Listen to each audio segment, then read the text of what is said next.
Good morning, good afternoon, good evening. Wherever you are in the world, thank you for making the time to connect to the World Power to X Summit 2020. I am Ayman Sharkawi. I have the pleasure and honor of working at the Mohammed VI Foundation for Environmental Protection, and now will be the moderator for this summit. To get us started, we have a lovely video to show you.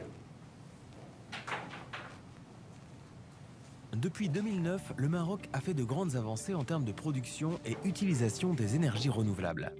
Aujourd'hui, et pour renforcer cette vision, le Maroc s'est lancé un nouveau défi. Déployer les applications à base d'hydrogène vert, avec comme objectif l'accroissement du taux de pénétration des énergies renouvelables dans le réseau électrique, mais aussi exploiter le potentiel d'une industrie chimique verte à haute valeur ajoutée, ayant comme précurseur le vecteur d'énergie. L'hydrogène est l'élément chimique le plus abondant de l'univers.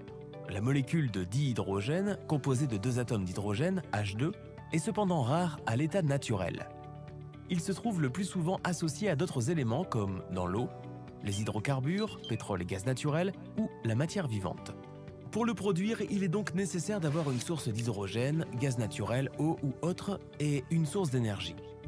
Actuellement, l'essentiel de l'hydrogène, 95%, est produit à partir de combustibles fossiles, grâce au procédé chimique de vapeur-formage du méthane.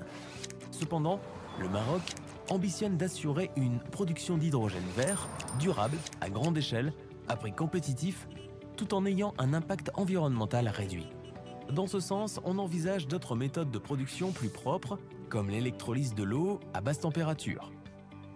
Il s'agit de la dissociation de la molécule d'eau en utilisant une énergie électrique renouvelable, principalement solaire ou éolienne. On qualifie de vert l'hydrogène ainsi produit. Cet hydrogène peut servir comme un moyen pour stocker l'électricité renouvelable variable, pour l'utiliser le soir ou quand il n'y a pas de vent. Pour produire de l'électricité, de la chaleur et la climatisation dans les bâtiments, pour alimenter des véhicules à hydrogène thermique ou à pile combustible, ainsi que dans diverses applications industrielles. Une autre voie permet la valorisation de l'hydrogène vert en d'autres molécules primaires très demandées comme matière première dans l'industrie. On trouve par exemple l'ammoniac, qui est utilisé dans l'industrie des engrais, et le méthanol, très utilisé dans l'industrie pétrochimique. Ces matières premières, vertes également, peuvent être stockées et transportées, puis utilisées dans des pays pionniers dans la lutte du changement climatique, souhaitant réduire drastiquement leurs émissions de gaz à effet de serre. Cette voie de valorisation de l'hydrogène verte est communément appelée filière des Power to X. Aujourd'hui, le ministère de l'Énergie, des Mines et de l'Environnement vise à accélérer le déploiement de cette nouvelle filière, notamment à travers la création d'une commission nationale de l'hydrogène en 2019. Cette commission, composée de plusieurs acteurs publics et privés, mandatés par le ministère, est en charge de mettre en place la feuille de route de l'hydrogène au Maroc. À ce titre, la commission mènera des études approfondies sur le sujet et permettra de créer les synergies nécessaires parmi les acteurs nationaux afin de faire émerger un écosystème industriel national des Power to X courant de la prochaine décennie.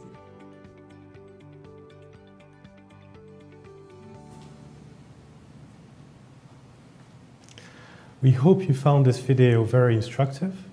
To welcome all of us in this World Power to X Summit 2020, I have the pleasure of leaving the floor to the Director General of the Research Institute on Solar Energy and New Energies, IRESEN, Mr. Badr Iken.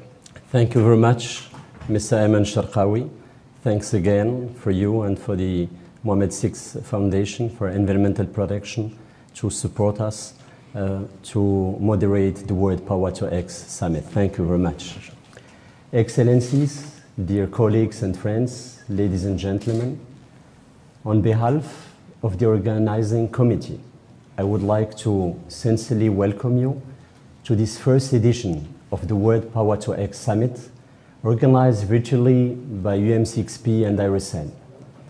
The World Power to X Summit aims to gather all stakeholders interested in the topic of green hydrogen and its applications: policymakers, regulators, industry, technology and service providers, project developers, as well as researchers, students, and innovators.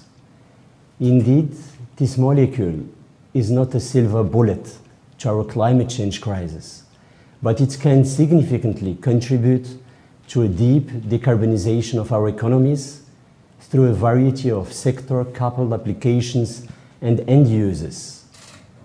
With its huge potentials, its emerging economy, and its capability of performing sectorial master plans, the Kingdom of Morocco is decided to seize this opportunity to contribute not only as an industrial hub to produce and export green molecules, but also as a technological hub to adapt, test, qualify, and scale Power-to-X technologies together with its partners, especially Germany, which is the guest country of this first edition, as well as with Spain, Portugal, France, and other hydrogen game changers. Today, we're glad to have the participation of our energy minister, as well as our industry minister, among distinguished guests who will share with us the commitments, the ambitions, and the current progresses. With no doubt, international partnership is the key to the development of a green hydrogen market and economy to respond together to the main challenges of a large-scale deployment, such kind as maturity, durability, cost of technologies, the development of the market and the demand, and the preparation of the supply chains.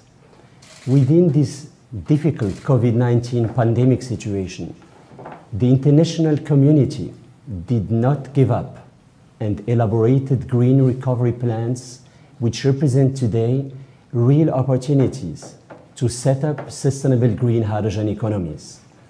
But we cannot afford to forget the current lessons. We need to ensure more resilient territories and supply chains. And we might be able to do this through regional green hydrogen partnerships and alliances. This will allow to have a positive social economic impact and a sustainable growth. This cooperation must be oriented to the most essential factor of resilience, the human capital. We need more investment in training, capacity building, R&D, and innovation. In this context, we're very glad to announce that IRISEN is setting up the Green H2A, a research and test platform for Power-to-X, including different pilot projects to produce green ammonia, green methanol, and synthetic fuels with important partners, such kind as the Mohammed VI Polytechnic University, OCP, and Fraunhofer, with the strong support of the German government.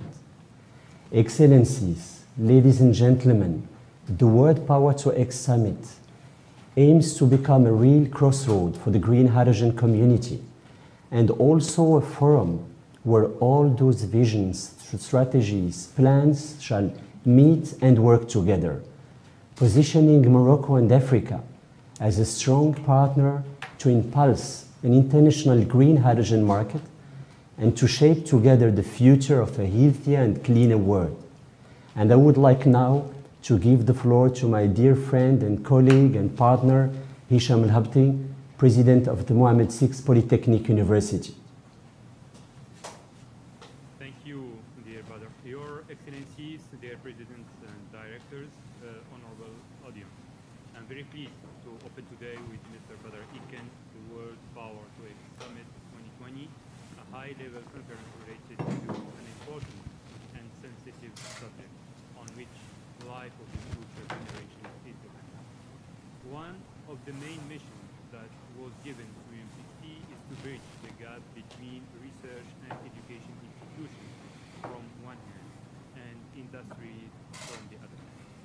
This connection is key in transforming our economies in the African continent, and more particularly when it is related to energy. As part of this conference, UM6P is committed to play a leading role in promoting collaboration and networking, to developing research, education, and entrepreneurship in the different fields, including food energy. Our university is engaged in areas which are crucial for the sustainable economic development of our country and our African countries. And green hydrogen technologies and its applications are one. Energy independence, preservation of the environment, limitation of greenhouse gas emissions, and the fight against climate change are all topics that concern each and every one of us. And we at UMCP, we will make all necessary efforts to support activities and events that bring Morocco and the international community forward in this area. We believe at UMCP that the innovation process requires frequent and iterative interaction among innovative actors, in which universities, technology platforms, incubators, and private companies are concerned. For national policymakers, university and technology platform collaboration is a key component of the national innovation policy mix as the successful exploitation of R&D results in fundamentals for national competitiveness. For this reason, we initiated the Green Technology Park model with the aim to connect research to innovation. Indeed, UM6P, in collaboration with Erezen, are set to create the largest network of green innovation in Africa, starting with Green Energy Park and the Green and Smart Building Park in Benguir, before extending to other African countries. These platforms are built around a central and strategic map addressing challenges and developing technology solutions for the Moroccan and African needs. They operate in the different fields of energy following multi-perspective approach and covering a variety of topics: digitalization, water management and resources, sustainable mobility and habitat, as well as energy storage and applied solutions for industry. The Green Energy Park is the first platform of this network. It has been inaugurated in 2017 by His Majesty the King. It is an 8-hectare area dedicated for research, testing, and training in the field of solar energy. UM6P and Erezen wish, through the Green and Smart Building Park, to capitalize on green building and architecture techniques, smart grids, and sustainable mobility by integrating new technologies, renewable energies, efficiency, and digitalization. Green and Smart Building Park also hosted on September 2019 the first edition of the Solar Decathlon Africa, one of the biggest student competitions worldwide, organized jointly with the US Energy Department. It has witnessed the participation of more than 1,000 students from more than 50 universities, where they had to construct 20 solar houses within 3 weeks. The concepts developed by the teams were quite interesting, showcasing industrial construction techniques and technology. Ladies and gentlemen, these are some examples to showcase our commitment to innovate and bring solutions to major problematic on which depend the future of young generations, along with the mission that was given to our university by His Majesty King Mohammed VI. We remain open to further collaborations with national and international contributors to reach together these objectives.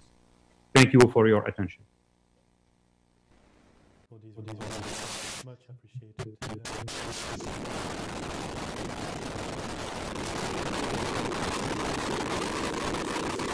When it comes to shortening together the path power to X, it's beautiful to see already between the university and Erezen. We see such partnerships collaborating in order to make such a road as concrete as possible.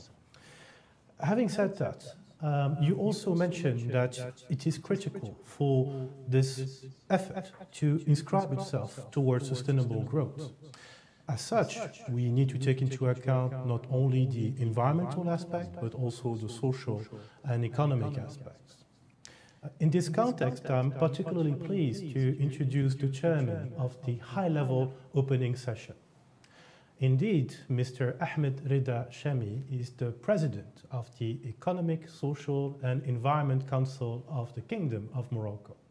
He brings a wealth of expertise, very much in the spirit of the various stakeholders you identified earlier, with the private sector experience, as well as a ministerial position, high-level diplomacy, and currently looking at the particularly critical and central council, which is of course, the environmental, myself coming from the environmental world, I tend to put environment first, but of course, all dimensions are at the same level. The Economic, Social and Environmental Council of Morocco, Mr. Ahmed Rida Shami, we are in your capable hands. Pleasure to be here today with all of you. It's an honor, of course, to be the chairman of this opening session. So let me start first by welcoming the ministers that are with us today, Mr. Bah from the Minister of Energy in Morocco, Minister João Pedro Matos Fernandes from Portugal, and Secretary of State, Mr. Andreas Feist from Germany, as well as all the panelists and all the participants that are following us today virtually, from different countries of the world. C'est pour moi vraiment un grand honneur et un privilège de lancer cette première session de haut niveau sous le thème politique et réglementation, l'économie du Power to X, déclencheur d'une nouvelle Union Afrique-UE. Mesdames et messieurs, j'ai personnellement appris 2 termes techniques au cours des 12 derniers mois. Le premier, je m'en serais passé volontiers, c'est Covid-19. Le second me remplit d'espoir à chaque fois que j'y pense, c'est le Power to X. Le Power to X est notamment l'hydrogène vert, dont les coûts d'approvisionnement sont de plus en plus compétitifs, ouvre aujourd'hui des perspectives prometteuses et se positionne désormais comme une solution viable pour non seulement décarboner les économies pour protéger le climat, mais aussi assurer la compétitivité énergétique de demain. Il nécessite pour cela un effort national important et une montée en compétences rapide pour une industrialisation des procédés couplée d'un rapprochement avec des acteurs de référence internationale. Dans ce domaine, nous estimons que le Maroc est placé comme un des 5 pays à plus fort potentiel pour la production et l'export de molécules vertes, que ce soit l'hydrogène, l'ammoniac, le méthanol et bien d'autres. Le Maroc dispose en effet d'un potentiel en énergie éolienne et solaire exceptionnel qui le placerait, si l'exploitation en est faite, parmi les grands pays producteurs énergétiques au niveau du Venezuela et du Nigeria, vous m'avez bien entendu, au niveau du Venezuela et du Nigeria, avec une production équivalente à environ 1,5 million de barils par jour.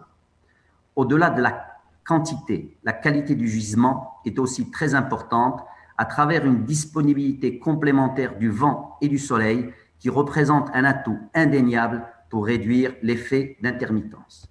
Mesdames et messieurs, le Conseil économique, social et environnemental s'est autosaisi de la question de la transition énergétique dans un avis publié en juin dernier intitulé « Accélérer la transition énergétique pour installer le Maroc dans la croissance verte », dans lequel nous avons démontré à travers une modélisation prospective que le Maroc peut devenir à terme un champion mondial dans le domaine énergétique.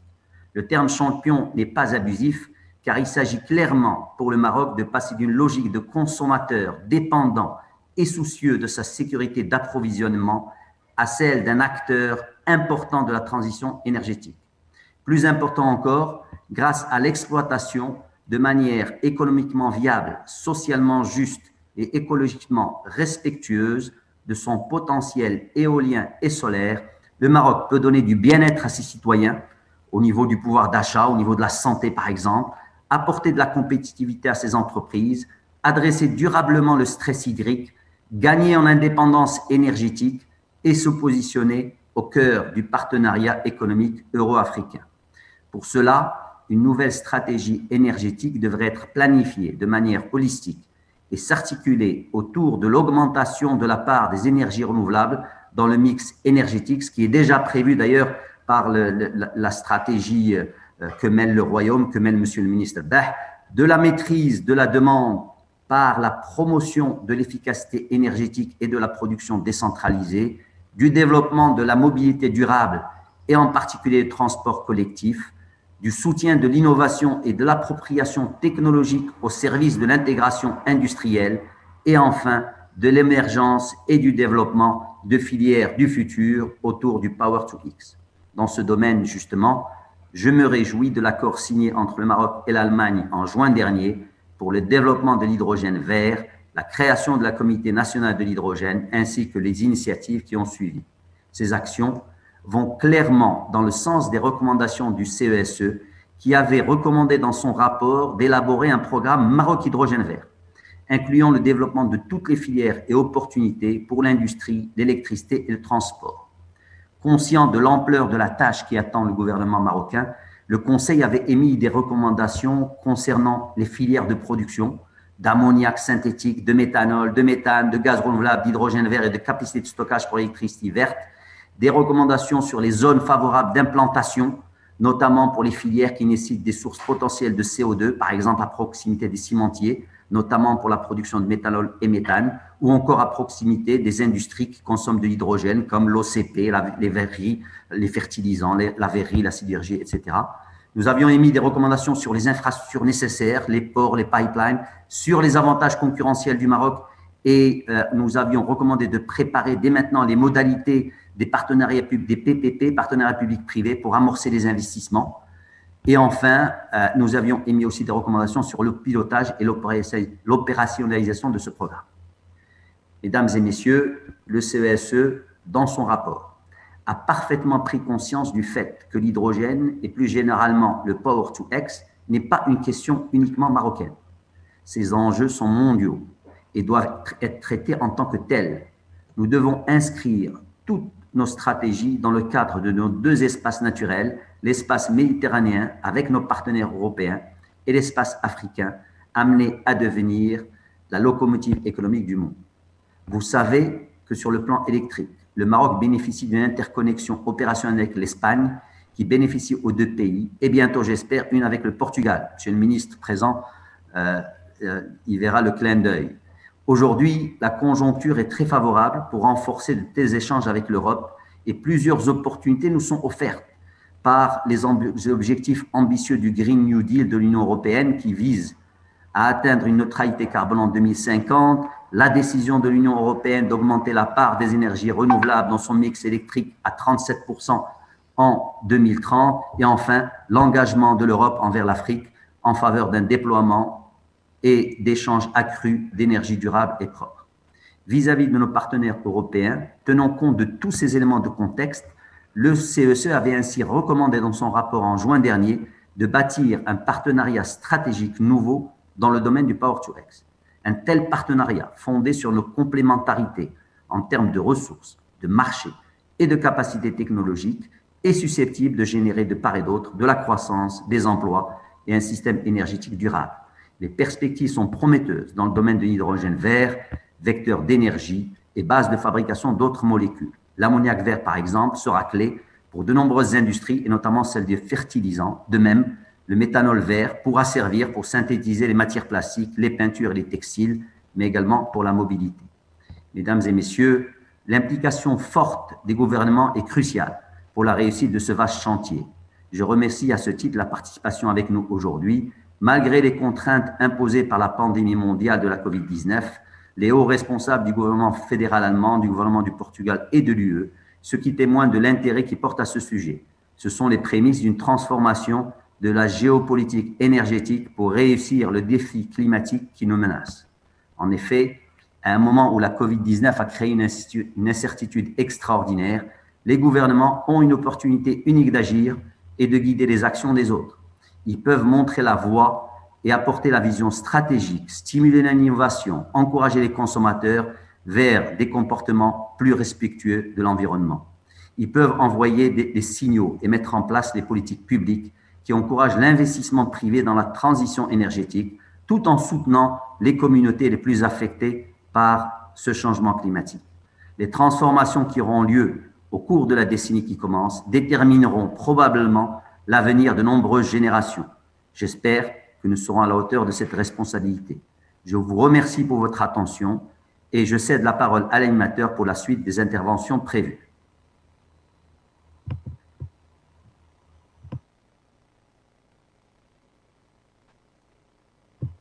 Je vais alors donner la parole en tant que chairman à M. Aziz Abbah, ministre de l'Énergie et des Mines du Royaume du Maroc. Je dis Aziz Marhaba.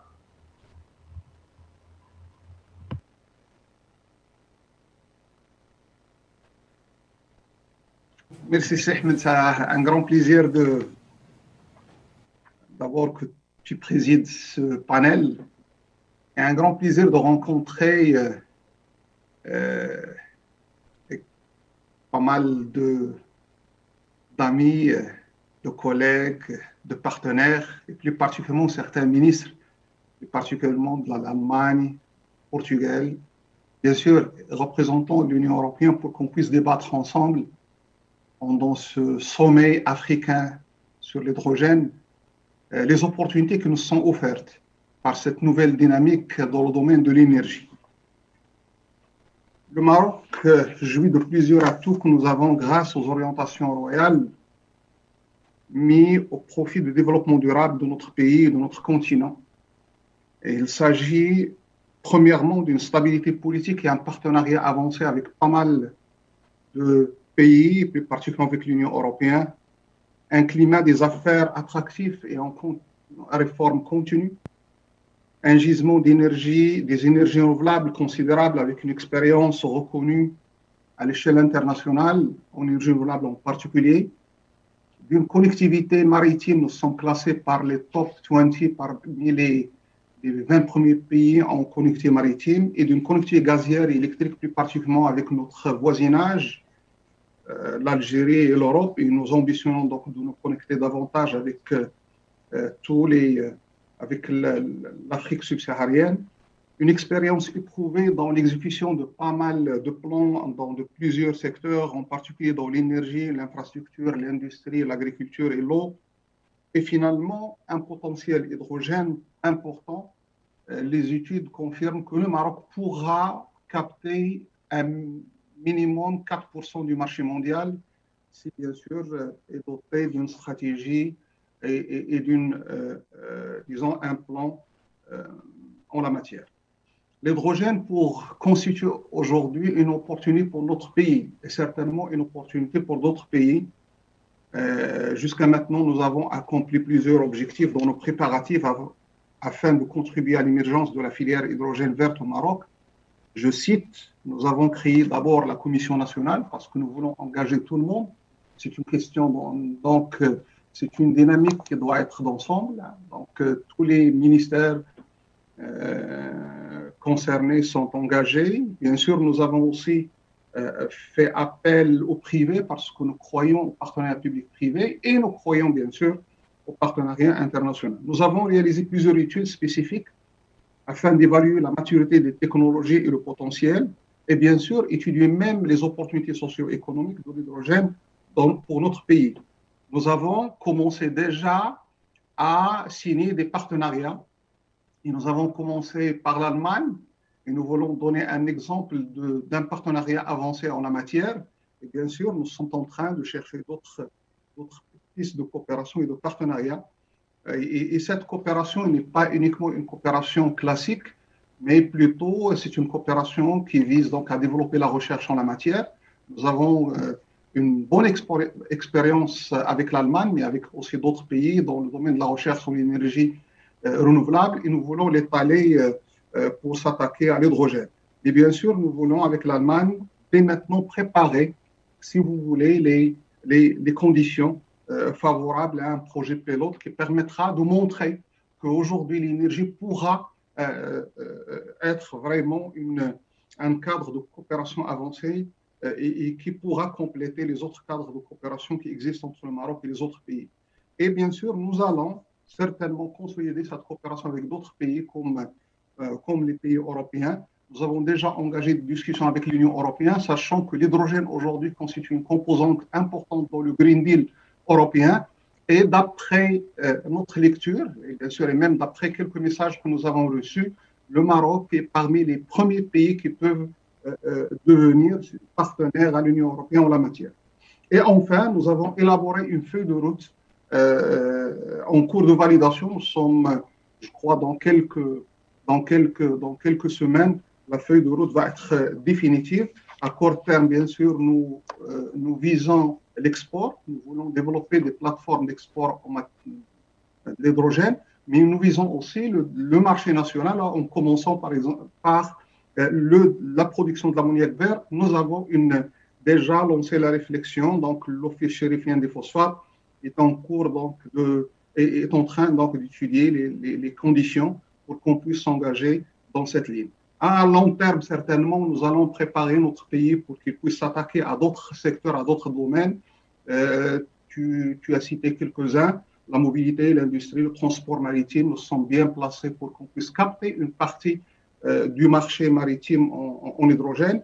Et bien sûr, nous visons aussi à développer tout ce qui est stockage, qui permettra donc de stabiliser le secteur électrique. Et il y a d'autres. Tout dépend donc de l'évolution de la technologie, de l'évolution du marché international et national. Bien sûr, pour qu'on puisse réussir, donc il faut mettre en place les facteurs de succès. Nous avons déjà commencé donc à étudier la demande. Donc ça, c'est la première, c'est un élément essentiel.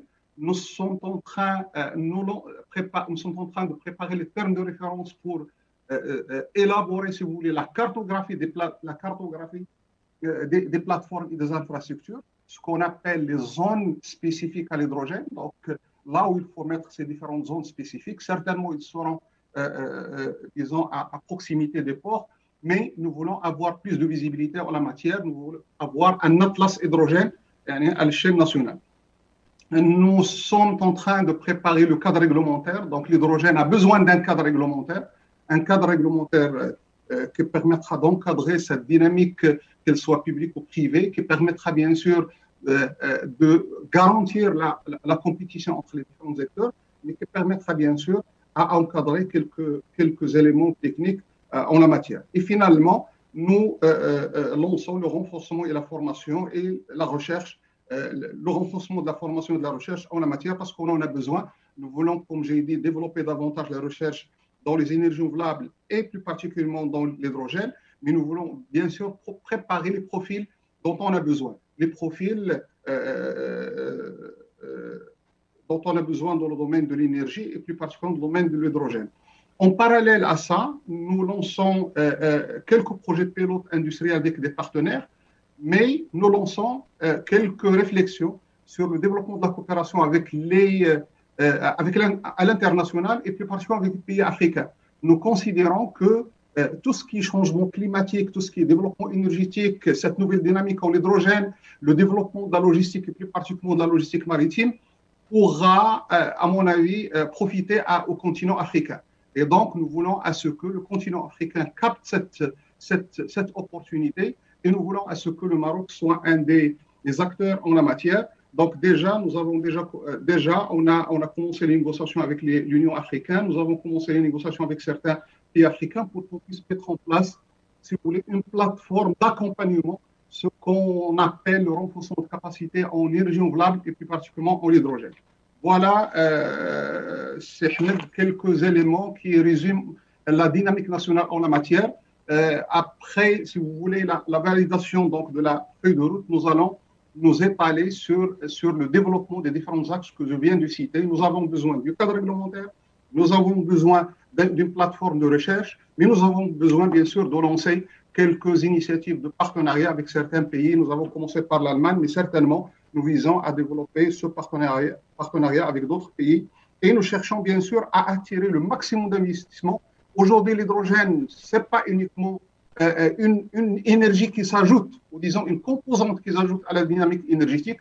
On considère, comme tu viens de le dire, une transformation à l'international du champ énergétique. Aujourd'hui, le domaine énergétique est en quête d'une transformation. Le secteur énergétique, il cherche aujourd'hui une stabilité politique, il cherche une sécurisation du réseau et du système, si vous voulez, électrique à l'international, vu les aléas et les enjeux qui existent à l'échelle mondiale. Aujourd'hui, certains acteurs commencent à émerger, s'imposer en matière de recherche, de technologie et de l'industrie en la matière. Et nous voulons à ce que le Maroc soit dans le radar de ces différents partenaires et acteurs à l'échelle mondiale. Merci beaucoup. Merci, Monsieur le Ministre. Merci, Sidi Aziz. Effectivement, un programme ambitieux. Moi, j'ajouterais juste un point, et je crois que vous êtes très sensible à ce point-là, vu que vous êtes passé par le ministère de l'Industrie à un moment, c'est l'intégration industrielle locale. Et donc, on peut développer une véritable filière autour des énergies renouvelables, demain autour de l'hydrogène. Et je suis sûr que c'est pour ça que l'un des officiels qui devait parler ce matin, c'est M. Moulay Hafed Al-Alami, qui est le ministre de l'Industrie, du Commerce, de l'économie verte et de l'économie numérique. J'ai compris qu'il ne pouvait pas être avec nous, mais qu'il a envoyé un message. Est-ce qu'on peut entendre le message de Moulay Hafed, monsieur le modérateur?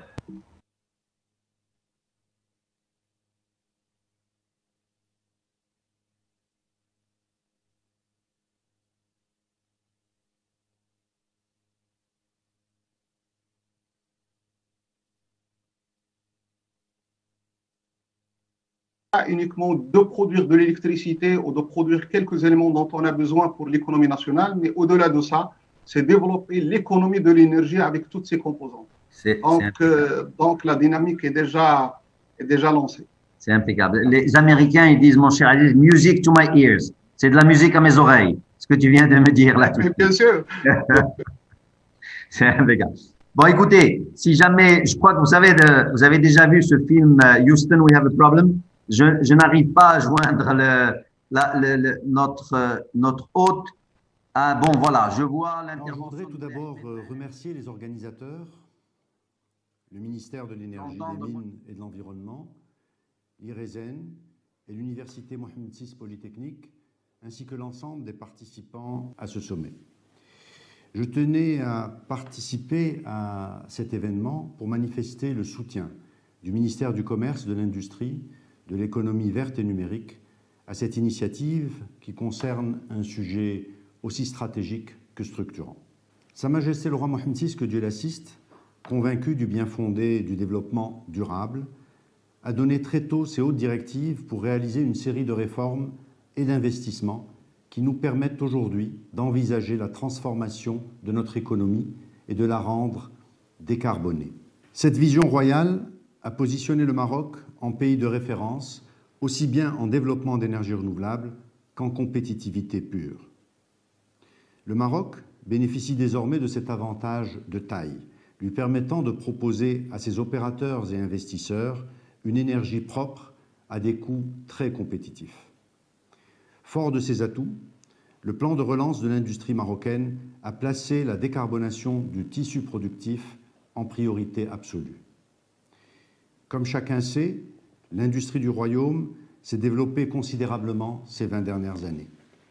Le secteur a en effet été porté par des stratégies qui s'inscrivent dans une totale continuité, assurant une montée en gamme progressive et un développement en profondeur du tissu productif national. L'industrie marocaine a su créer plus de 500 000 emplois entre 2014 et 2019, et son secteur automobile s'est hissé au premier rang des secteurs exportateurs. Le Royaume a montré sa capacité à produire des ensembles de plus en plus complexes et sensibles, à l'instar des pièces chaudes de réacteurs aéronautiques. Durant la pandémie Covid-19, l'industrie marocaine a aussi montré sa capacité à répondre aux besoins du pays, y compris en ce qui concerne les équipements sanitaires sophistiqués. Nous avons été agréablement surpris, en effet, par la capacité de nos industriels à s'adapter et à se réinventer dans des délais extrêmement courts tout au long de cette pandémie. Nous sommes convaincus, plus que jamais, que le Royaume jouit d'une stabilité politique qui en fait une terre d'accueil des investisseurs.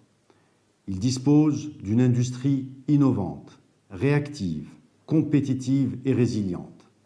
Que cette industrie est aujourd'hui en mesure d'utiliser une énergie renouvelable et compétitive, que le Maroc bénéficie d'un positionnement géostratégique particulier en Afrique, en Méditerranée et à la porte de l'Europe.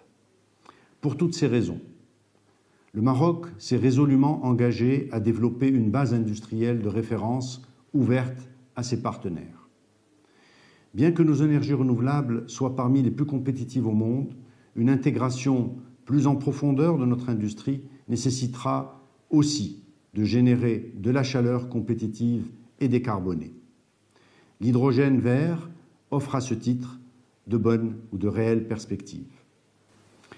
La demande annuelle mondiale en hydrogène pourrait être multipliée par 8 d'ici 2050.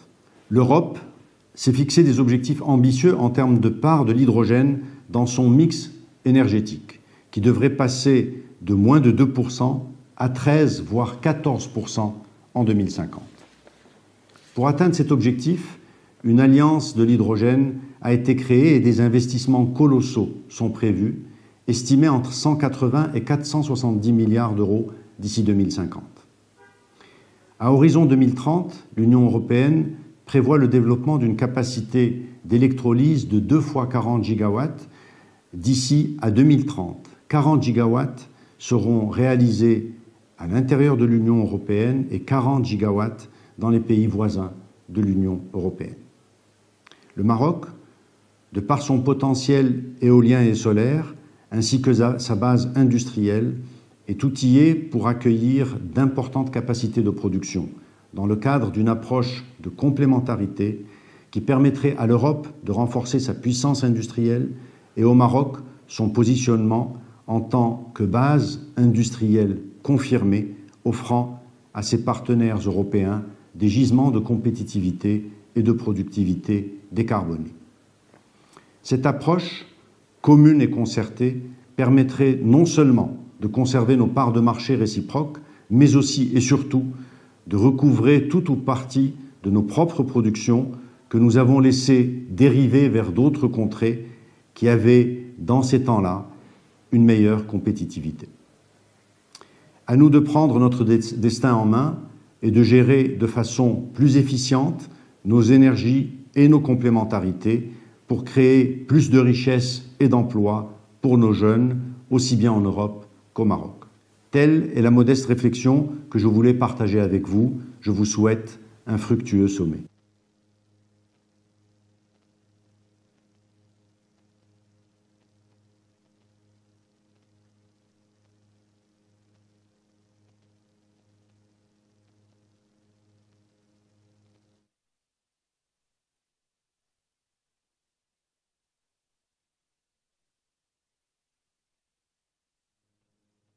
Alors, on devait avoir avec nous Madame Kadri Simpson, la commissaire de l'Union européenne à l'énergie. Malheureusement, elle n'a pas pu être présente avec nous et donc il y a un message qu'elle nous adresse.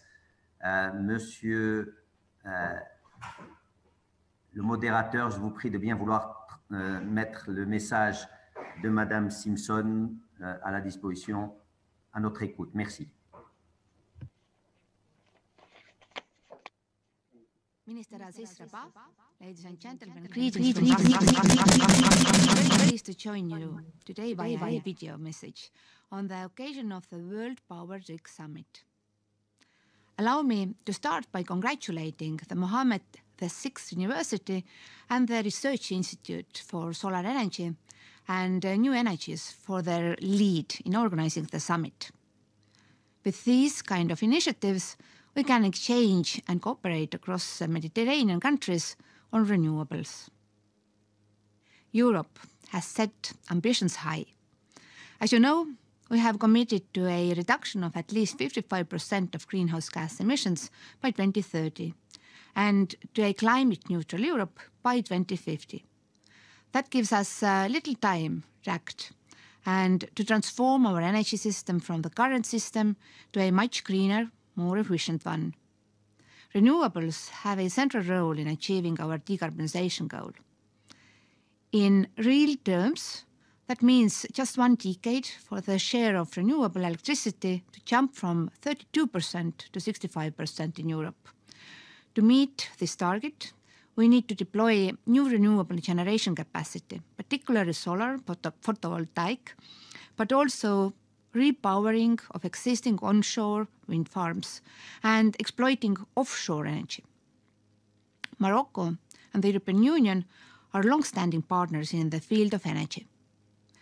The transition towards clean and sustainable energy is also a priority of the EU-Morocco Association Council Joint Declaration, which defines the key themes of collaboration between Morocco and the EU. In the coming months, the Commission will also have in-depth policy dialogues with all the partner countries in the South neighbourhood and in Africa, with a view to defining and agreeing the EU programmes of technical and financial cooperation for the period 2021-2027. In this context, I look with great interest at the cooperation with Morocco and with the other countries in the Mediterranean region who share the potential and the commitment to transform and develop the clean industry. We have a lot to learn from each other. In particular, we stand ready to join forces and work together with our partner countries on the promising and exciting prospects of clean hydrogen and power-to-X technologies. This is definitely a win-win situation for climate, for sustainable growth and jobs, and for investing in the energy systems of tomorrow. It will also help to kick off our economies on both shores of the Mediterranean in the context of the green recovery. Continuing with hydrogen, this July we adopted the EU strategy for hydrogen and launched the Clean Hydrogen Alliance. Our approach aims to ramp up the capacity and to develop hydrogen markets as fast as possible. That vision comes with a set of ambitious targets: 6 gigawatts of electrolyzers installed by 2024 and 40 gigawatts by 2030. Our long-term focus is renewable hydrogen, produced using mainly wind and solar energy as the most compatible option with the EU's climate neutrality goal. But we see a place for other forms of low-carbon hydrogen in a transition phase, while ramping up renewable hydrogen capacity. Renewable hydrogen offers a unique pathway to address the sectors where it is difficult to cut emissions, for which decarbonization alternatives are scarce, and where electrification is challenging. With very good solar and wind resources, and thanks to the dramatic fall in solar and wind technologies costs, North African countries are increasingly able to generate abundant and cheap renewable electricity. There is a huge potential to develop power-to-gas technology and produce green hydrogen and its derivatives for local consumption and possibly for export. And Europe is a prospective importer of these forms of carbon-neutral energy. For these reasons, we intend to place hydrogen high on the agenda of the structured energy dialogues with our partners. Ministers, ladies and gentlemen, I hope my message today provides some good background for your discussions in the next days. I wish you a very good summit.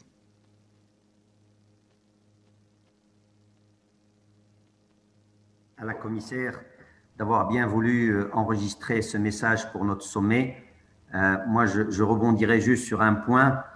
Quand j'entends que l'Union européenne compte à horizon 2030 avoir 37% d'énergie renouvelable dans son mix énergétique, c'est une excellente opportunité de coopération, Monsieur le ministre Bah, vous le savez, d'accord. Il suffit que les Européens acceptent que cette énergie puisse venir du Maroc ou d'autres pays pourtour de la Méditerranée pour que nous ayons beaucoup de choses à faire avec eux déjà sur juste ce sujet d'énergie, d'électricité et bien sûr sur tout ce qui est aussi hydrogène puisque nous sommes aujourd'hui dans le Power to X comme sujet.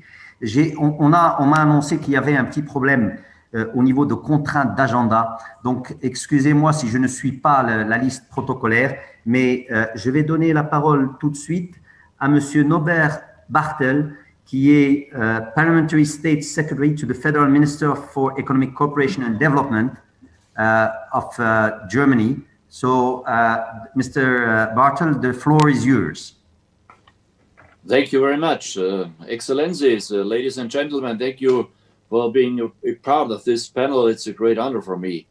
I think previous speakers have stated it clearly. Europe believes that green hydrogen is a key to our future.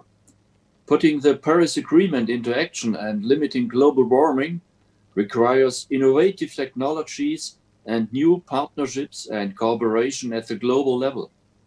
Green hydrogen and Power-to-X technologies offer a promising path to decarbonization, and even more, they allow us to reconcile economic growth with climate action. Morocco is already known as a very successful pioneer on renewable energies and as an early mover in the Power-to-X sector. Morocco is seizing the moment. The country has enormous potential for the production of green hydrogen and its derivatives, both for domestic use and for the development of an export-oriented industry. New value chains offer better prospects for the Moroccan people. This is becoming even more important at this time as COVID-19 is sweeping the world and hitting our country's economies hard. We believe that clean technologies are a key to our common future and to a global green recovery from the economic impacts of the pandemic. Germany has shown its commitment clearly with its national hydrogen strategy. Our State Secretary of State will mention this a little bit later. And Morocco and Germany have agreed to join forces for sustainable development and climate action and have set up an alliance for Power-to-X. We are very proud to cooperate with Morocco in this field, a visionary partner on climate policy and renewable energy. And just last week, my ministry, the Federal Ministry for Economic Cooperation and Development, therefore committed 88.5 million euros to jumpstart the development of a green Moroccan hydrogen industry. Together, we will work towards establishing the first large-scale production unit in Africa and developing a Power-to-X sector in the country. I expect to see green hydrogen made in Morocco in about 4 years' time. This effort offers great potential for both sides. We hope that this will trigger further international partnerships in the future. I encourage other countries to follow the example of Morocco's courageous and visionary policies.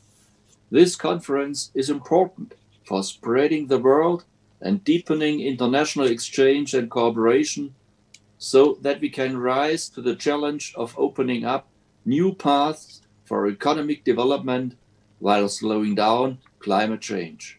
Thank you for your attention. Mr. Bartel, thank you for these nice words and thank you for the great news. I mean, these are absolutely great news. We are very excited. I am very excited. I'm sure that the minister is also, I mean, maybe he had the news before us, for sure. Yes. That's great to jumpstart these efforts, and really it's on the ground that we will show that it's feasible. That's that period. I mean, and that's the right steps to be taken. So thank you again. Thank you for the Thank trust. you very much. I think we have a great future of both countries in this way. Thank you. And now I would like to give the floor to His Excellency Mr. Andreas Fecht, Secretary of State to the Federal Minister of Economy and Energy of Germany, of course. Please, Mr. Fecht. Yeah, the Excellency Minister Aziz Rabah, Excellencies Minister Fernandez, ladies and gentlemen, lieber Kollege Bartle, it's my pleasure to participate at the World PTX Summit with Germany. Sorry? We have a mic that must be switched off. Sorry, Minister. No problem. It's my pleasure to participate at this World PTX Summit where Germany is chosen as country of honor. The World PTX Summit is an important international signal for cooperation, for joining forces and working together to make succeed the potential which lays ahead of us with the technology of Power-to-X. In order to harvest the fruits of Power-to-X in future, we need to start today. In Germany, we realized that we need to introduce policies and regulations to enforce industry, which will, of course, play a key factor in establishing a Power-to-X industry. In Germany, we have introduced many processes to facilitate this. We have launched our national hydrogen strategy in June this year, which I would like to outline shortly. While we made good progress in the electricity sector, we also want to decarbonize the other sectors, like industry and transport. In Germany, there are two main drivers for hydrogen. First, our climate ambitions. Second, the opportunities for cooperation between businesses and countries like Morocco. Therefore, hydrogen will be a key element in our energy transition.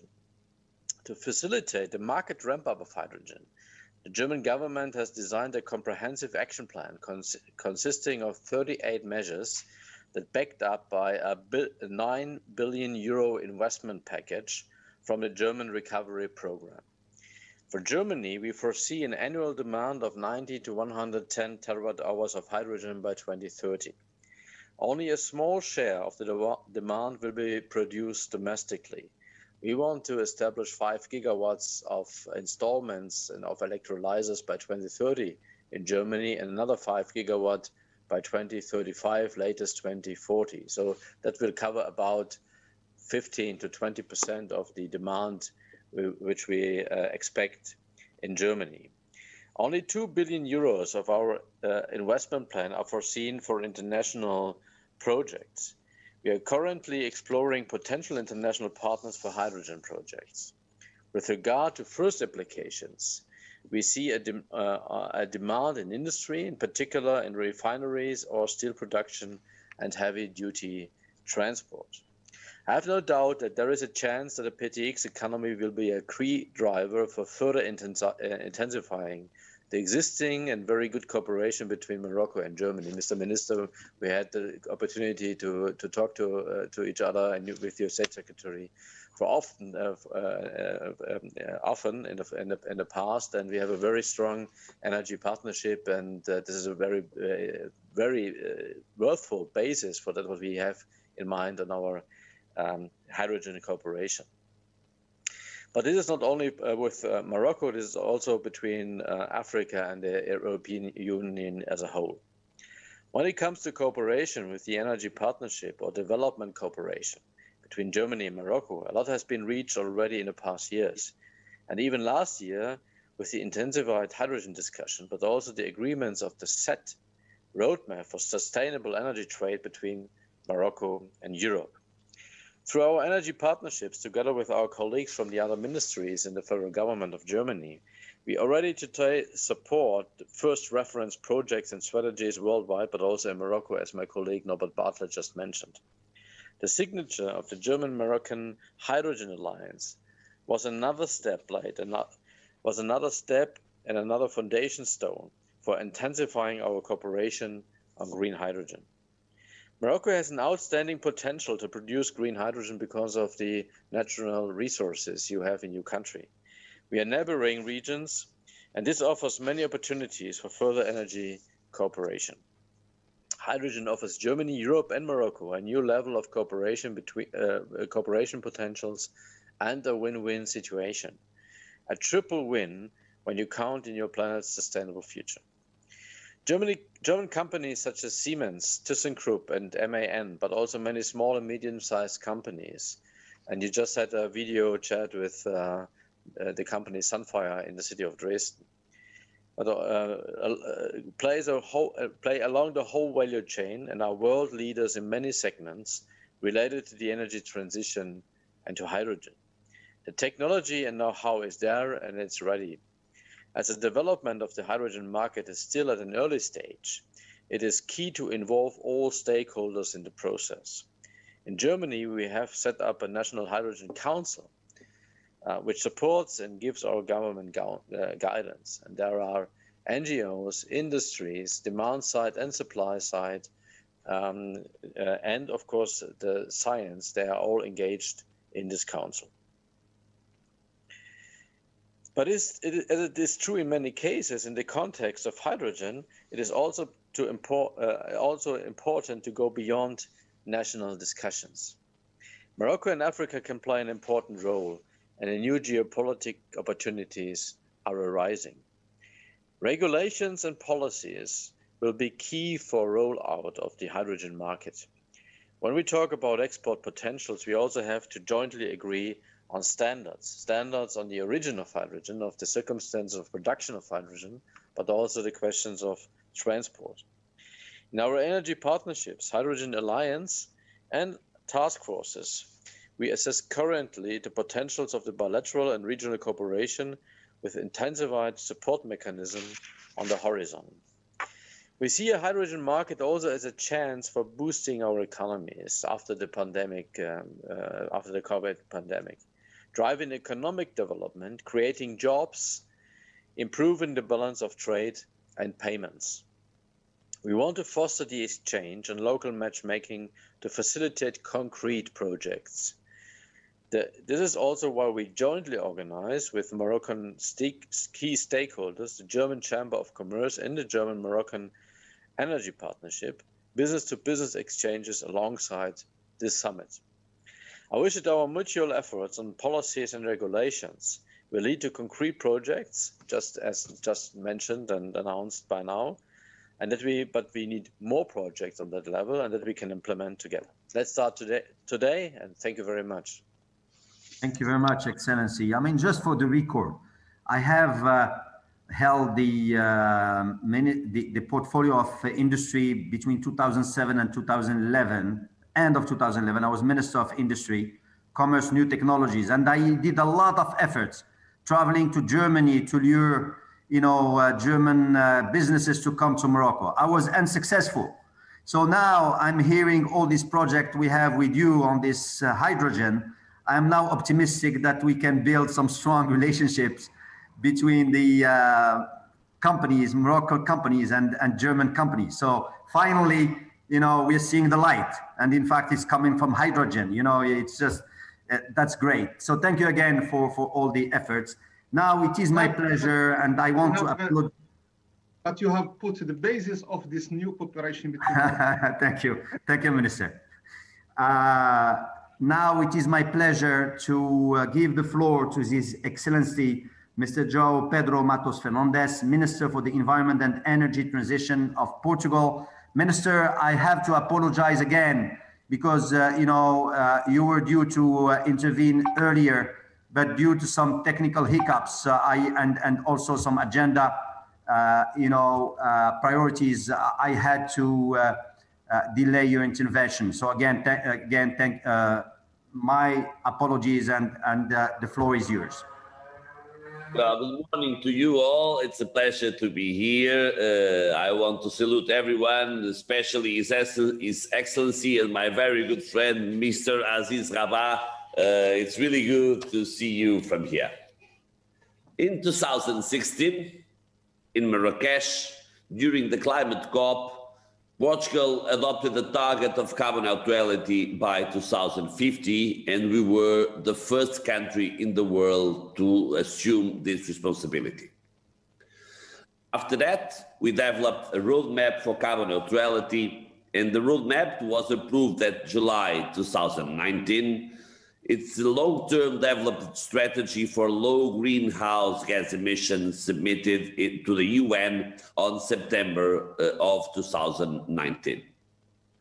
In line with the conclusions of the IPCC's special report, this roadmap stressed that greater efforts must be made during the next decade to reduce greenhouse gases. Ambitious but attainable goals were established for the 2030 horizon that were set out in our National Energy and Climate Plan, which is the main national climate and energy policy tool for the 2030 horizon to implement a carbon neutral future. Climate change and its impact, especially visible and burdensome in recent years, called the country to a collective response reinforced by the pandemic caused by the COVID-19. While it challenges us to demand answers, the present circumstances show us new opportunities that we must embrace. The transition to a new energy consumption model is the natural ecosystem for the development of new business models, more sustainable, more resilient, and aligned with long-term objectives, namely regarding their impact on the path towards carbon neutrality. Portugal's sustainable growth trajectory is founded upon a more competitive and resilient development growth model, reducing the consumption of natural and energetic resources and, at the same time, creating new employment opportunities, increasing wealth creation, and fostering new knowledge and innovation. Portugal and Morocco share the commitment to decarbonize their economies, acknowledging the strategic opportunity represented in the green energy transition as mobilizing factors and enablers for a sustainable development. This path to a carbon neutral economy requires joint action in several strategic areas, which prioritize being given to energy efficiency, greater diversification of energy sources, increase in electrification, reinforcement and modernization of infrastructure, development of interconnections, market stability and investment, reconfiguration and digitalization of energy markets, incentives for research and development, promotion of low-carbon processes, products and services, and improved energy services coupled with a more informed and aware consumer. The clean energy transition should not only involve but benefit consumers. Renewable energy sources will have an essential role.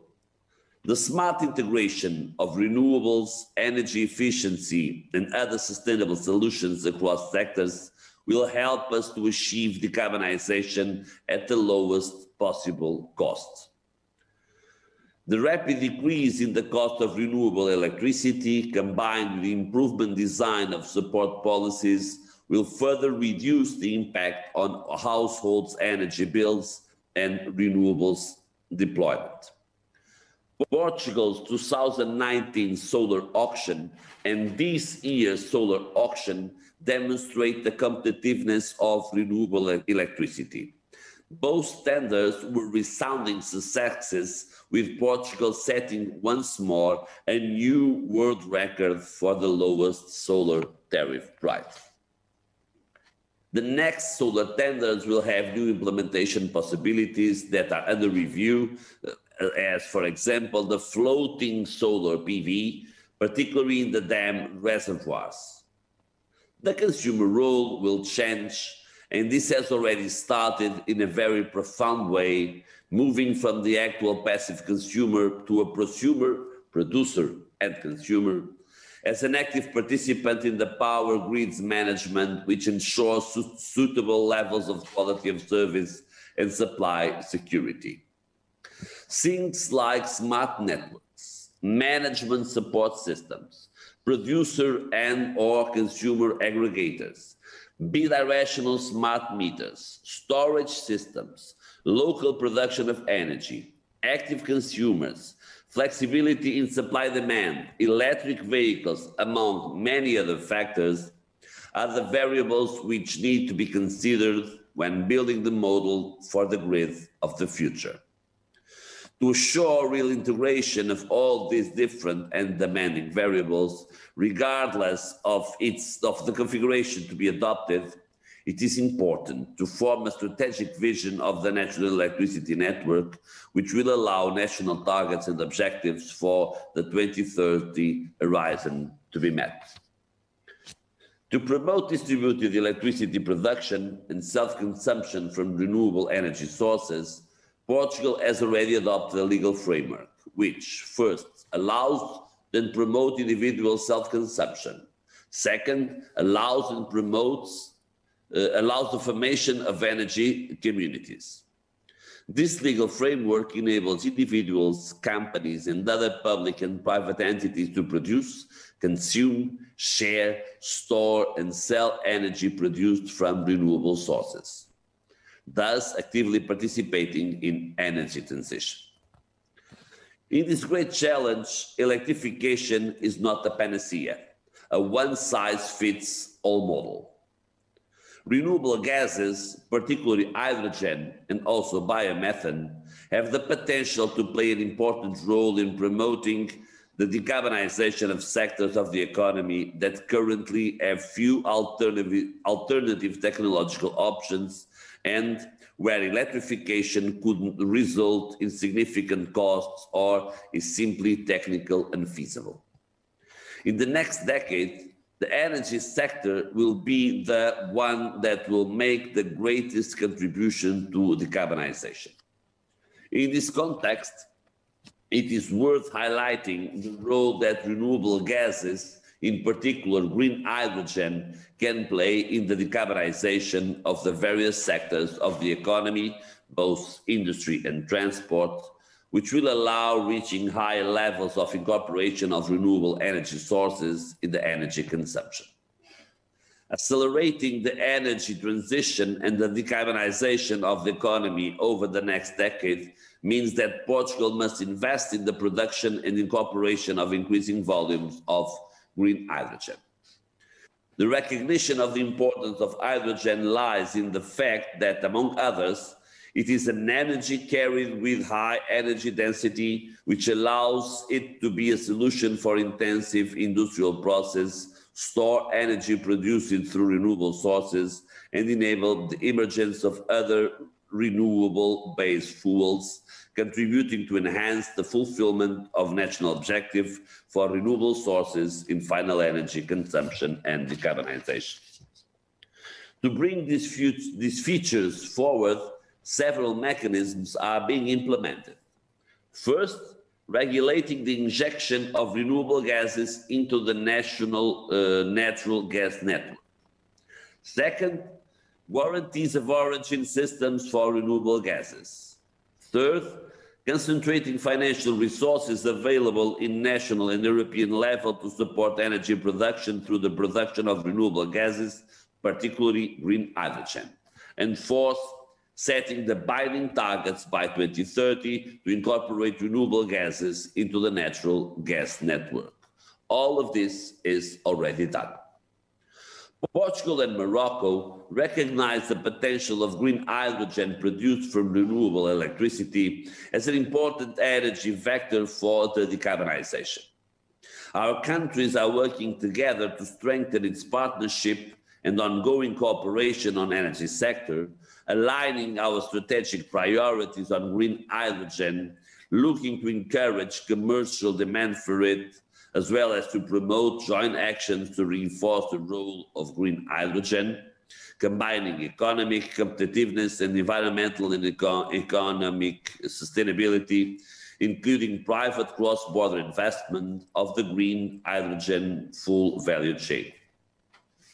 Aligning Portugal and Morocco's green hydrogen strategic priorities is an important contribution to the creation of a forward-looking Africa-Europe hydrogen infrastructure and market, including related derivative products such as green ammonia, methanol, or liquid fuels, in the near future in line with each other's decarbonization strategies.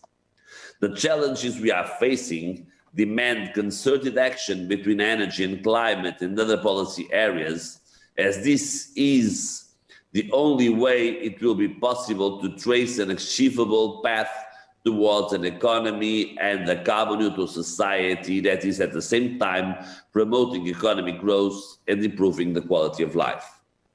The new energy model currently underway towards carbon neutrality represents a unique opportunity for our countries, which will make possible to transform our national economies in a logic of sustainable development based on a democratic and fair model that promotes job creation and prosperity, territorial cohesion, together with the preservation of natural resources. Thank you. Thank you, Excellency, for this very rich and complete vision. I had the pleasure to host your Ambassador Pereira yesterday, and we were talking about, not yesterday, yesterday, on Monday, and we were talking about opportunities between Morocco and Portugal, and I'm sure that this field will be one of the fields where there can be cooperation. And again, sorry for this hiccups. That is all due to my inexperience in chairing this type of events. Now I have the pleasure to introduce, in fact, Mr. Francisco La Camera. He is the Director General of IRENA, International Renewable Energy Agency. He was supposed to be on the panel. Unfortunately, he couldn't make it. So he has a message for us. Mr. Moderator, can you please launch the message? Thank you. Excellencies, ladies and gentlemen, dear friends, it is a pleasure to share with you IRENA perspective on Power to X and on regulations and policies, which are the focus of this session. But let me first congratulate Morocco and my friend, His Excellency Ms. Aziz Rabat, for organizing this event. Morocco is in an excellent position to take a leading role on Power to X, including green hydrogen. It has the endowment of some of the best renewable resources in the world, and this neighbor of energy importing regions such as the EU, which has ambitious plans that will drive demand.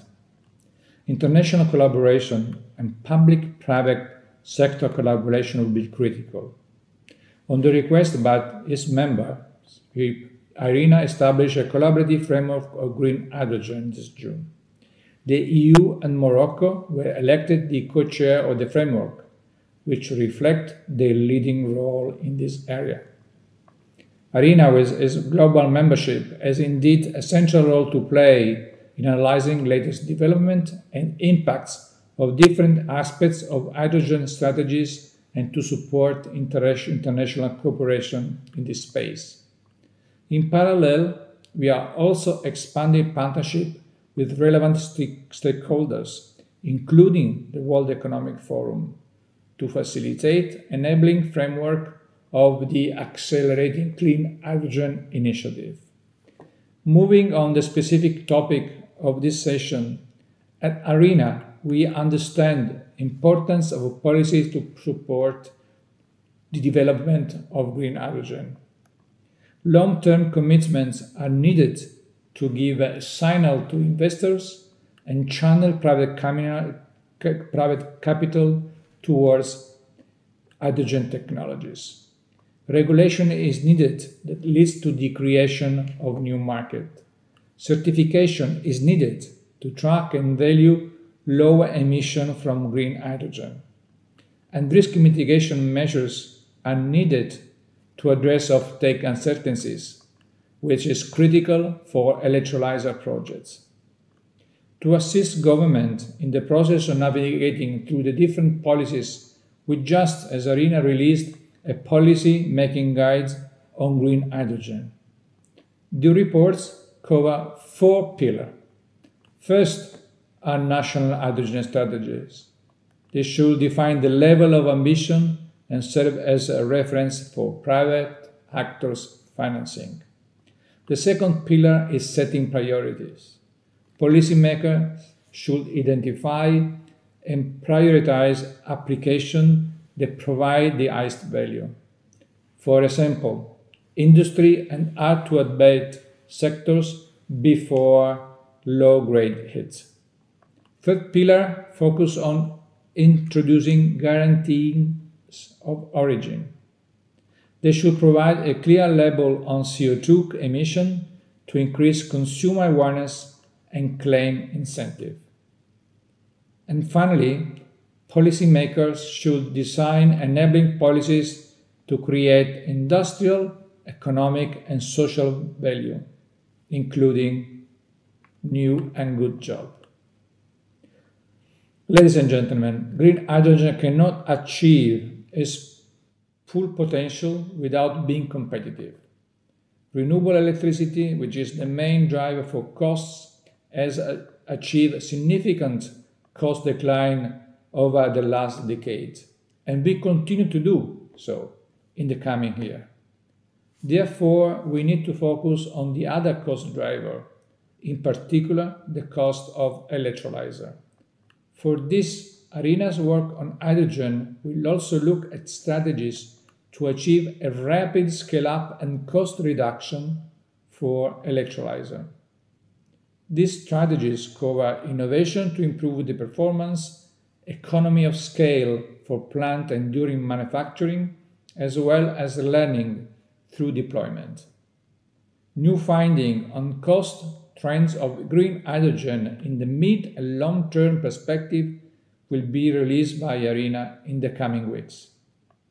I wish you all an inspiring World Power to X Summit. ARENA stands ready to support a country across the world in transforming their green hydrogen vision into a reality. Thank you. Thank you very much for your attention. Thank you, Mr. Camara, for sending this message to the summit.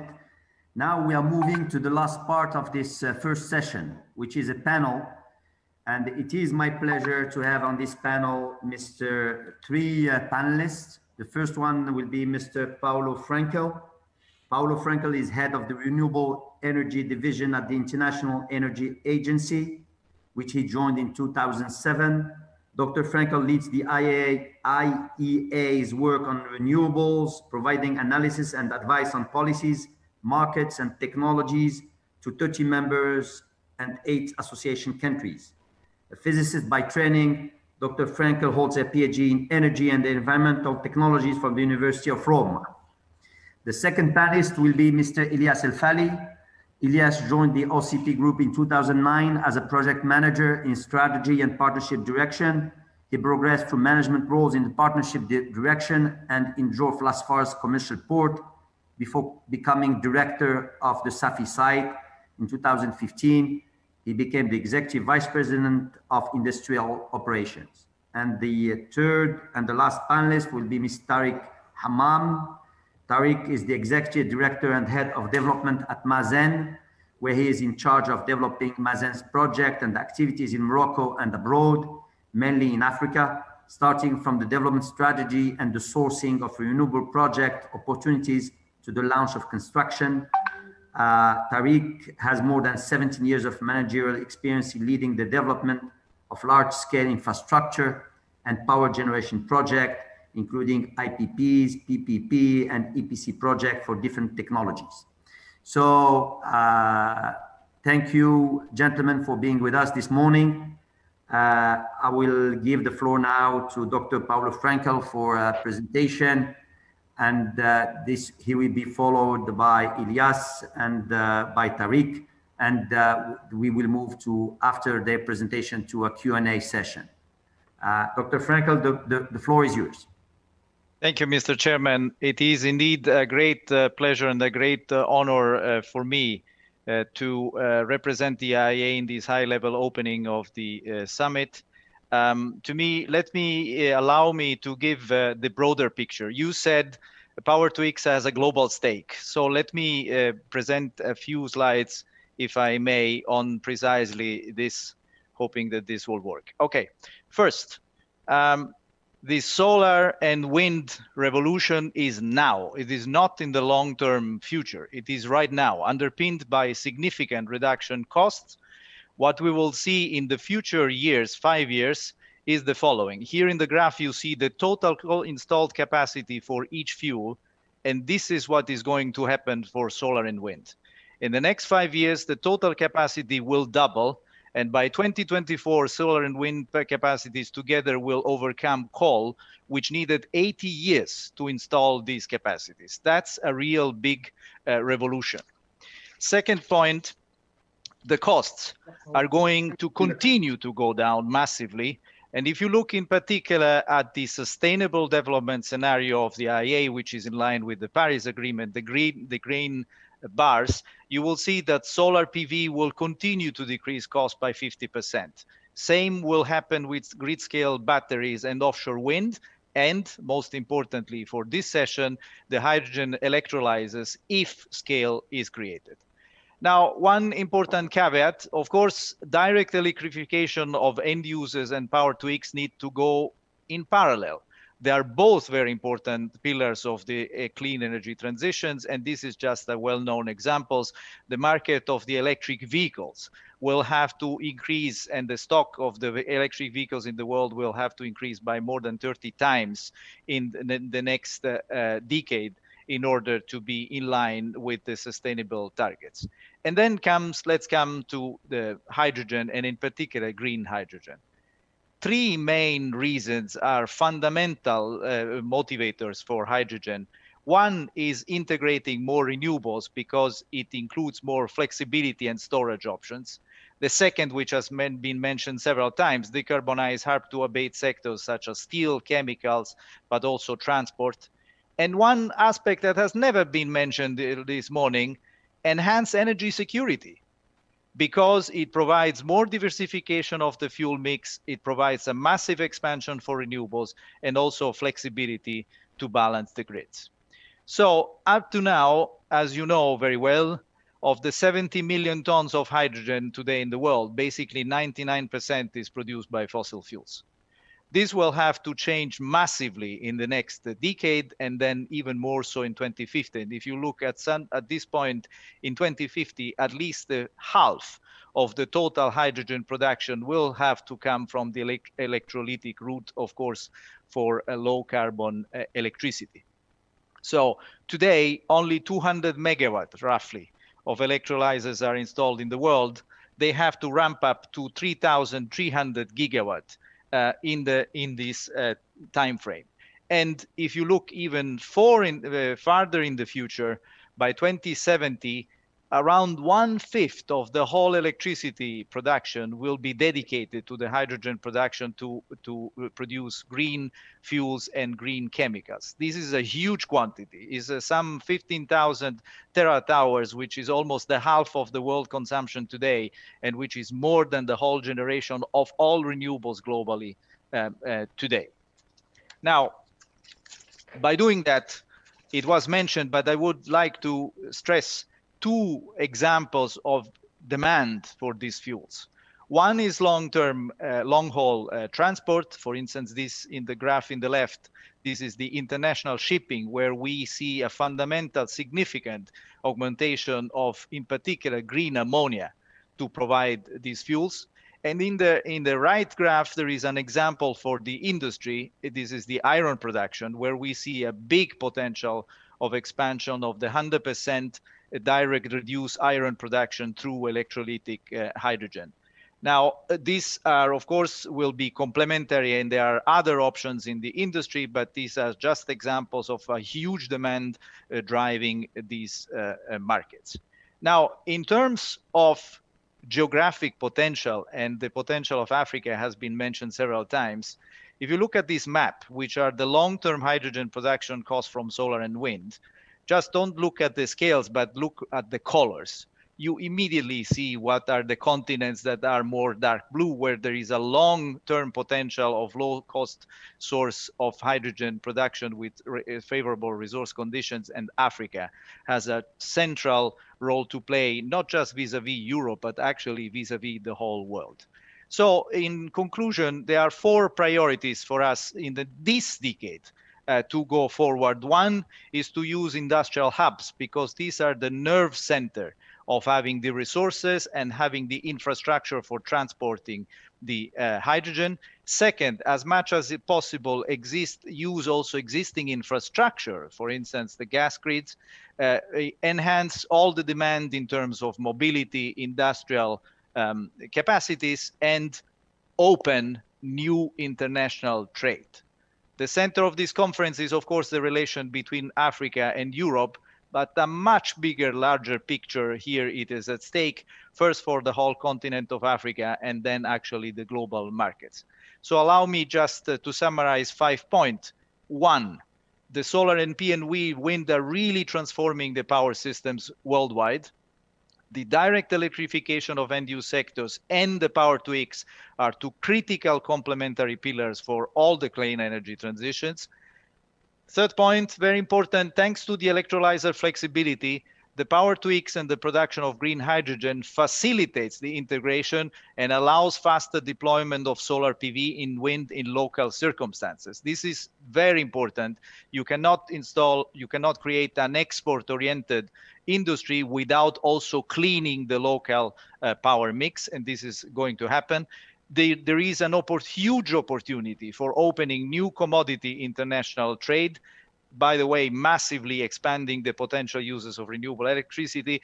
And as Francesco La Camera just said, of course, the role of governments is more important than ever to accelerate the transition in these sectors by attracting affordable financing and adopting a system approach. I thank you very much for your attention. Thank you very much. Thank you, Dr. Franco, for a very enlightening presentation. And now I will cede the floor to Mr. Ilyas El-Filali from the OCP Group. Ilyas, the floor is yours. Thank you, Mr. Chairman. Happy to be with you today to talk about this important subject and how OCP is addressing it. So if you allow me, I will display a few slides. I hope it will work.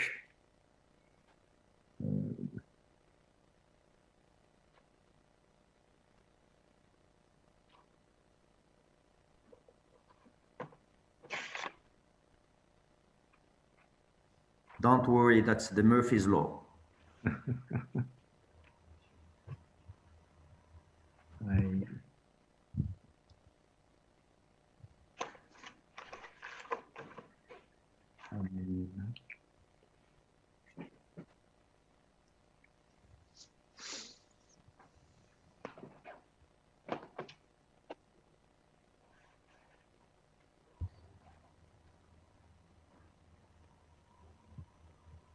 Oh.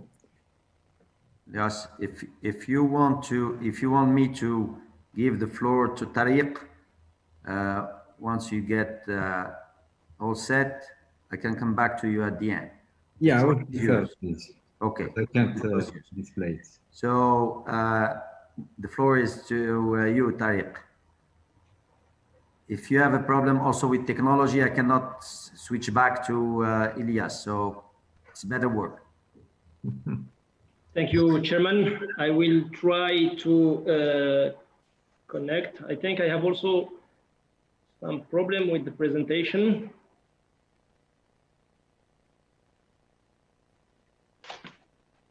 But let's proceed without the presentation. It's not mandatory. So, first of all,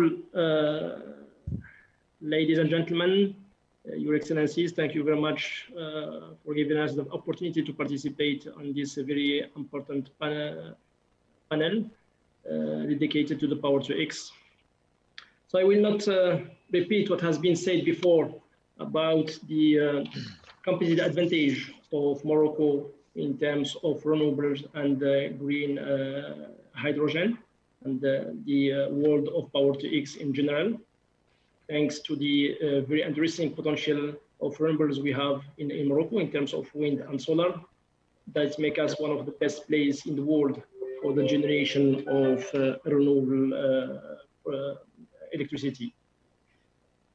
Also, the good positioning in terms of proximity with a very large market, which is the European market, that, as we seen this morning, will multiply by 8 its consumption of hydrogen within the next 20 years.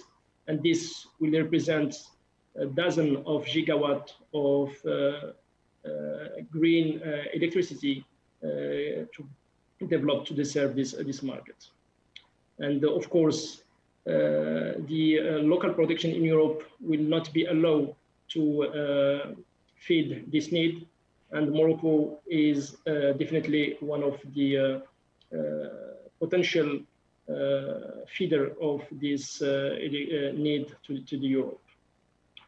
Of course, thanks also to the great infrastructure we have in Morocco in terms of grid in terms of interconnection with Europe. As mentioned before, we have 2 lines that connect us with Europe, with Spain. There is another project to increase the capacity with a 3rd line. Also, interconnection planning to be developed with Portugal. Morocco also is interconnected with Algeria, and there is a project to be interconnected with Mauritania, which allow us to be a real hub in terms of power and green power, and then, of course, all the application around the green energy. What is also interesting and important to mention is the legal framework that has been established in Morocco in order to support the development of our renewables projects, and which allow us to be a leader in the continent in terms of green generation or electricity.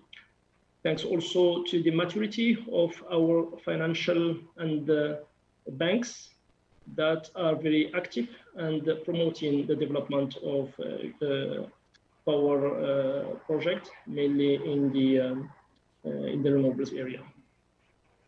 As we all know, power represents more than 70% of the cost of hydrogen. So it means that if we want, and this is the challenge we are facing, to make the green hydrogen competitive, we should optimize the cost of generation. And Morocco has, of course, this advantage of the quality of its potential in order to get this achievement done.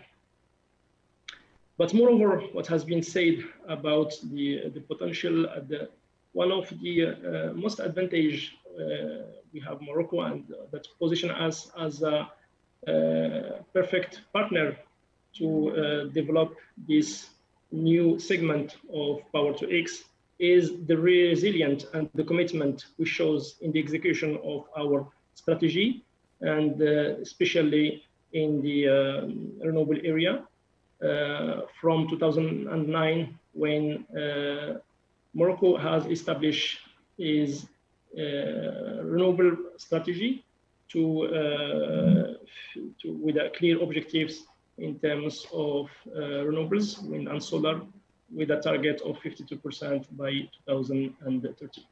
In fact, we are progressing in this field, and we hope that within the next 3 years we'll achieve this target and go further in terms of massive introduction of renewables.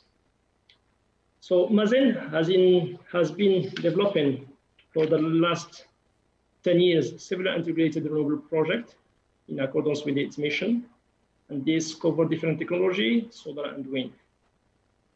In this context, and in order to capitalize on the experiences acquired on the renewable sector, we launched different studies in order to develop Power to X sector. And we start with what we call a reference project, integrated project, including wind solar generation with an electrolyzer system. So for this project, we are in the development phase. We are progressing with the different studies, selecting the sites, and working with the German partners in terms of financing the project. So of course, here we take the opportunity to thank the German cooperation for their support of the development of this project. For us, it's a very important matter, because we want to dismantle that we can, in a industrial scale, produce green hydrogen, and then different applications such ammonia or biofuel in a competitive way. And I think that we have all ingredients here in Morocco to dismantle this. Our target is to to develop this project and to make it under operation by 2024, 2025. Of course, this will be done with the commitment of all the parties. And our target, it's not only to develop such a first project, but also to push for the creation of a real platform and the real ecosystem around this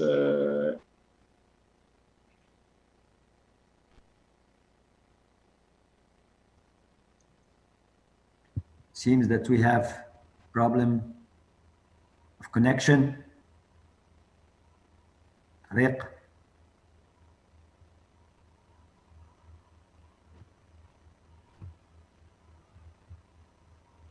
Tariq. Honorable Chairman, we suggest switch to the next speaker, as unfortunately we lost connection with Si Hamad.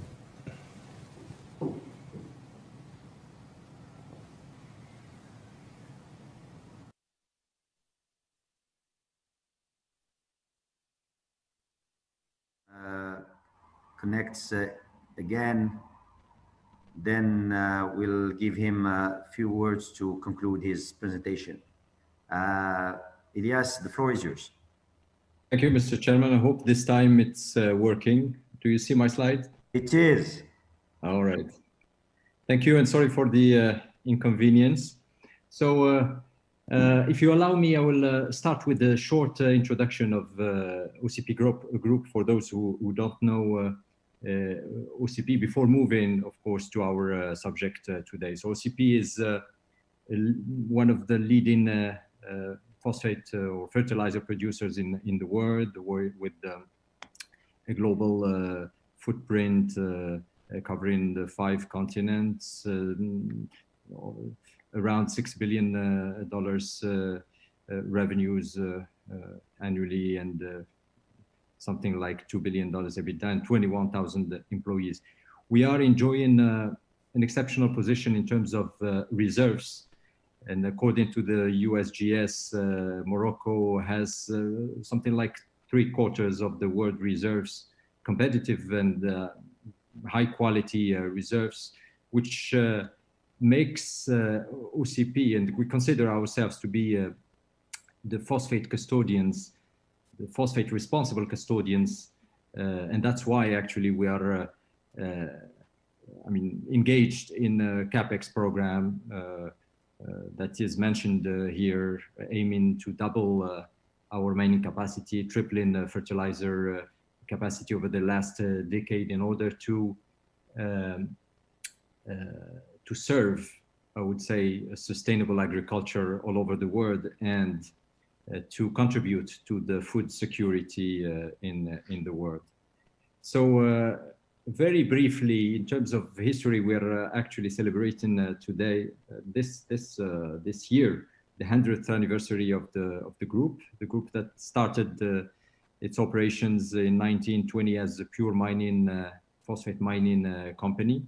And we like to represent our history or as a succession of what we call S-curves in terms of development of our business model. The first S-curve being the mining S-curve, and then the fertilizer as a commodity S-curve. And today we are engaged in the third S-curve, transforming the company from a pure commodity player to a solution provider for a sustainable agriculture. So needless to say that this transformation is a deep one, and it entails a strong focus on innovation and on sustainability.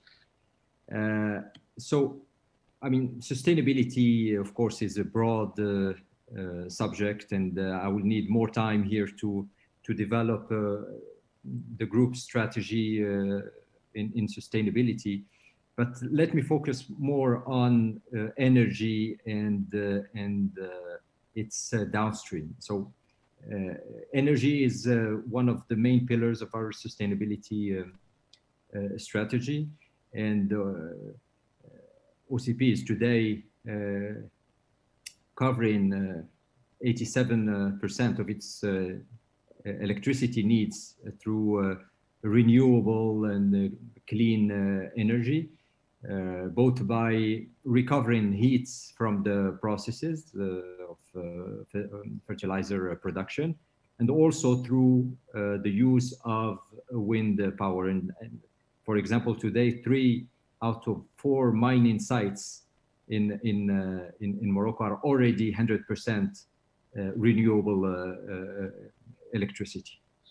And our target is to be 100% clean electricity by 2030, taking into account our development and capex and growth program.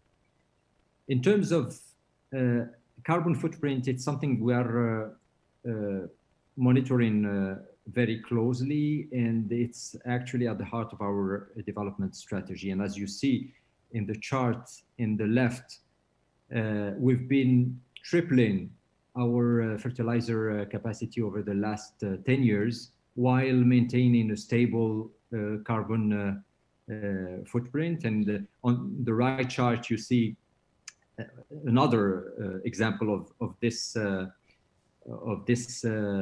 improvement. Last year, for example, we increased our production by 6% while reducing our carbon footprint by 14%. And our goal is to achieve carbon neutrality by 2040, so 10 years ahead of the Paris Agreement objective, which makes OCP one of the leading company in the industry in terms of carbon footprint reduction. How do we plan to do this? Well, through a comprehensive and diversified program ranging, without going into the detail, ranging from CO2 capture at the stacks in the production of fertilizer to carbon farming at the mine, the use of renewable energy in our processes, and other energy efficiency initiatives, but also through the use of green ammonia. But what is interesting here to say is that green ammonia is in our scope 3 in terms of emissions, so it's not actually, so we are going actually beyond the mere carbon neutrality, and we're targeting green fertilizers using even green ammonia. Why are we doing this? Well, because we are strong believers in green ammonia. We have the opportunity to be one of we are actually the biggest importer of ammonia in the world. We are consuming today something like 2 million tons annually of ammonia to produce our fertilizer, and we are not tied to any source of fossil fuel to produce ammonia, which is in this perspective, we consider it to be an opportunity. So we are well positioned, and especially in Morocco, where we have abundant resources in terms of wind and solar. We have all the ingredients to be at the front end of innovation in green ammonia. So this is why we're investing a lot in terms of R&D and innovation in this sector. One of the examples is what you see here in this slide, which is the pilot plant for production of green ammonia that will be building starting in a few weeks now, next year. It's a 4-ton per day pilot plant, and the objective here, of course, is to address the challenges of the scale-up of this technology. The challenges being the management of the intermittency of the solar and wind energy, hydrogen storage, and the overall integration of the process in order to achieve an efficient scale-up. We're doing it with a certain number of partners, one of them being Fraunhofer, our partner in the green energy park. But beyond this, R&D initiative in green ammonia, we are also interested in upstream R&D, and we have, of course, a research agenda covering many areas, always aiming at improving the competitiveness of renewable energy and its uses. So we're also investing in R&D in CO2 capture, green methanol, which represents a big potential in terms of carbon footprint reduction and monetization of our carbon emissions. Energy storage, renewable energy also, because it's, here it's the objective is to adapt the existing technologies to our context of our mines in order to improve its efficiency and reduce its cost. Thermal renewable energy, using solar energy in drying processes in our fertilizer production, and so on. In doing so, of course, we are leveraging a network of partners among the best universities, R&D centers, and companies, partner companies. And one example is the Green Energy Park that was mentioned earlier by our hosts. The Green Energy Park is a joint venture between OCP, University Mohammed VI Polytechnic, and IRISEN. And it's today one of the most advanced, I would say, research center in the continents, working on renewable energy development, and especially solar. So we have here 20 research programs today ongoing, and these research programs are, as I said, all aiming at scaling up this technology as quickly as possible in order to meet our objectives. So I will stop here. Thank you for your attention, and of course I'm happy to answer any questions you may have. Thank you, Mr. Fali. Thank you, Ilyas. I don't know if Tariq is back with us. Doesn't seem to. Yes, Mr. Shami, I'm back again. Sorry for. So you have 2 minutes to conclude. Okay, perfect. Presentation. Thank you. Thank you.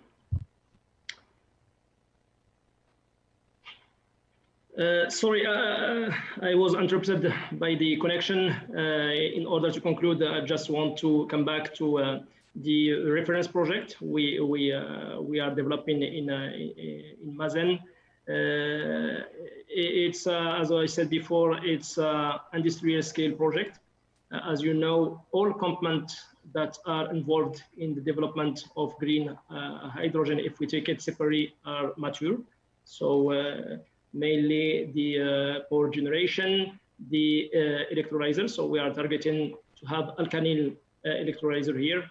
And the question and the challenge is how to integrate all these components in order to scale up and have an integrated project that are, of course, reliable and also can deliver green hydrogen on competitive ways. And here, where we are working on this project, we as we said before, we have the support of the German government with a interesting loan, and also some support for the financing and the studies of this project. It's a first step, and we believe that Morocco has all ingredients in order to be a leader in this field. And I will be free to respond of any question about this development. Thank you. Thank you very much. Thank you to the three of you for very interesting, in presentations, in some cases. We have few questions for you. And in fact, I have 4 questions, one to address to each one of you. Of course, if there are some compliments that you would like to bring to the answer, you're welcome. And the last one will be addressed to all of you.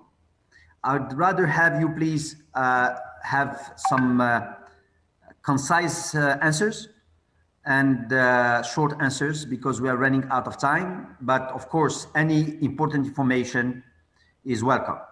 So let me start with Dr. Franco.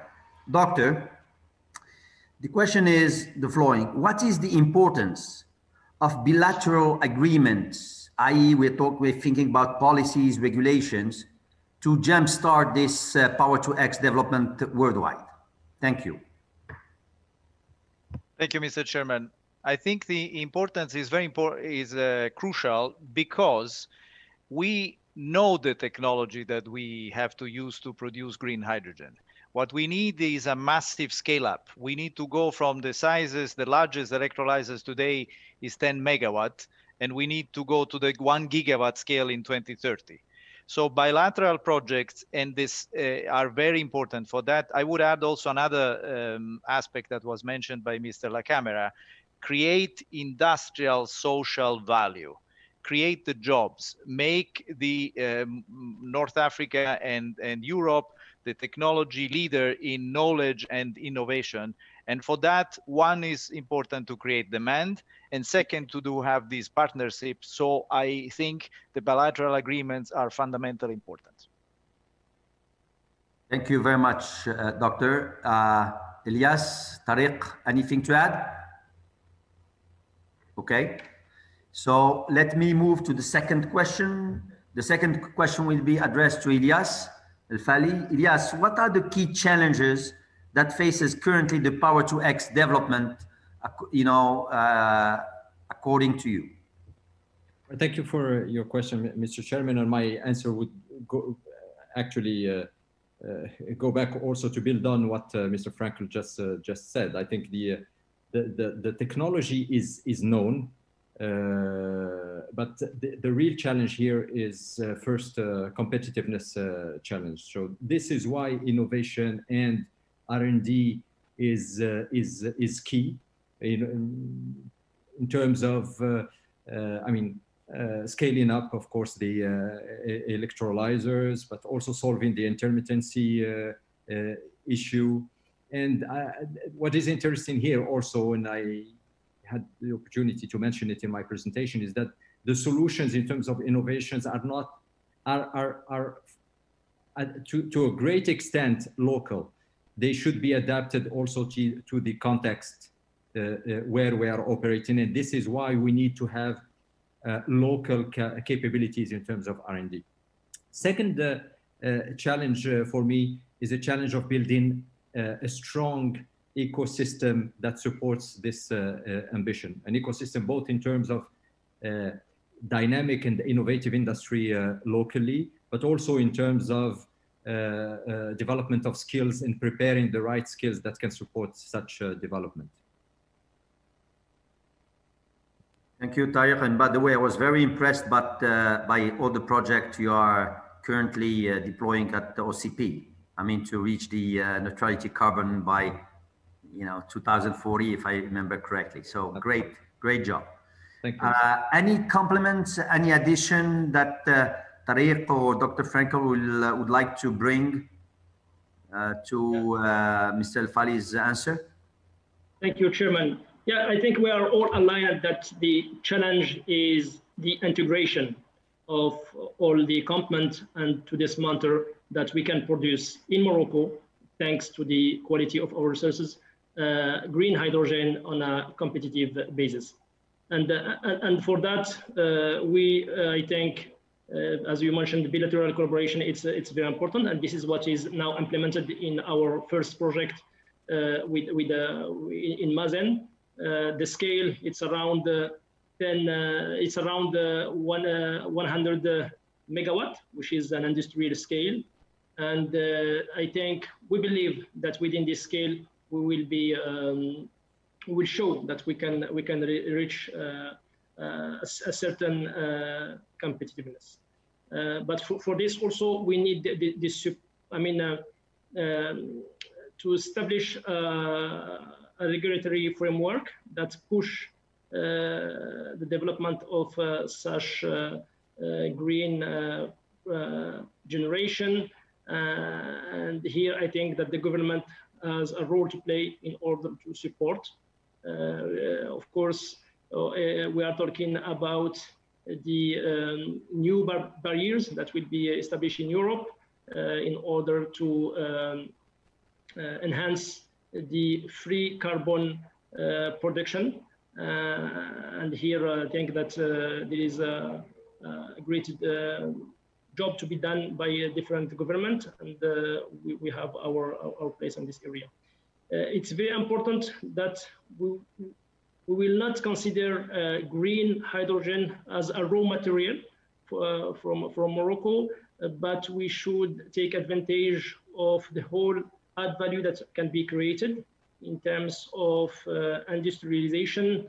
And I think we had a good experience with what has been done in the wind area, wind generation, with the manufactories that has been established in Morocco. So here also, if we look at to the capacity that is needed to be developed in order to feed even the local market and the exportation, we are talking about dozens of gigawatts of installed capacity.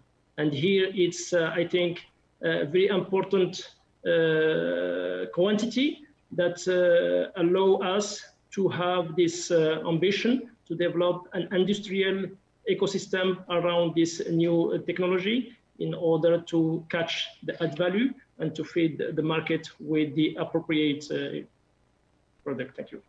Thank you very much, Taher. So, Minister Bah, I mean, these messages are addressed to you. Basically, I mean, the many challenges are, you know, and the reach are on your reach. You can just take them out of the way. I think we have all the ingredients to succeed, Si Ahmed. We have. I think the business climate is favorable for this development. I think we are in well position to have good partnership with many actors in the world, countries, companies, international institutions like IRENA and IA. And we have good actors in Morocco. We have Mazen, ONI, ONIM, and the OCP, I think. But also we have good private sector. They are ready now to launch a lot of projects in renewable energy, and particularly they are ready if there is any incentive to launch some projects in hydrogen. So we have all the ingredients, and soon we will have new dynamism in our energy sector. Great to hear. Great to hear your optimism, Minister. I mean, these are just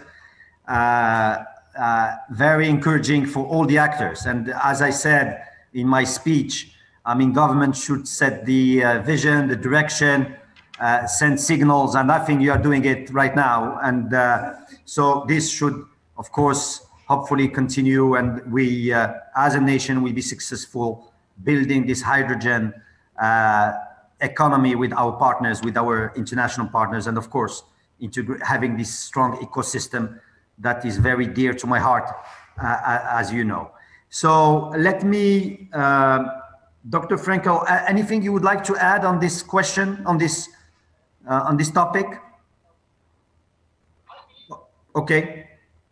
So let me move to the third question, and this will be addressed to Tariq Haman. Tariq, how can we encourage and fund projects related to PTX technologies? Financing is one of your key strengths and expertise. So help us understand how we can finance, this project, please. Thank you, Chairman. This is, I think, one of the most challenging points for this new segment is, of course, how to finance the project. And it's relating to the sustainability of the system. Of course, for the first project, we need bilateral cooperation, and we need the intervention of multilateral institution, because first target is to show that we can produce green hydrogen and green power to X within competitive or to be close to the competitive cost. And for that, we need to minimize the cost of the financing of the project. We need also to bring some grants to the first project because we are building a new industry around this area. So we should capture all this flow of financing, cheap financing and subvention in order to support the first project. Once it's done with this optimization of the financing, I think the appetite of the commercial financing will be more present, and we can move to commercial structuration of the project. So basically, for the first project, we need institutional support. We need some subvention because we are, as I mentioned before, building a new technology, a new business model. After few projects, I think the scale-up will be done and established, and there we can, of course, be able to finance using commercial financing. If we look at the cost of an integrated green hydrogen project, basically the power generation will cost about the 2/3. So this will represent the big portion of the financing of the project, and this is mature. So we will not have any problem to finance. The most challenging is the electrolyzer and also depending on the final product. If we need ammonia, Haber-Bosch, or other equipment, and here we need such support from financial institution.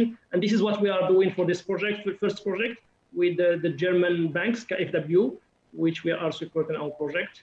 But I believe that within the next 3 years, we will dismantle that the integration and the scale-up will makes the project profitable.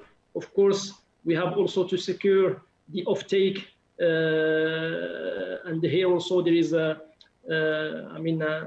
development and a challenge because off-taker also should commit for a long term as a first step before the creation of a liquid market.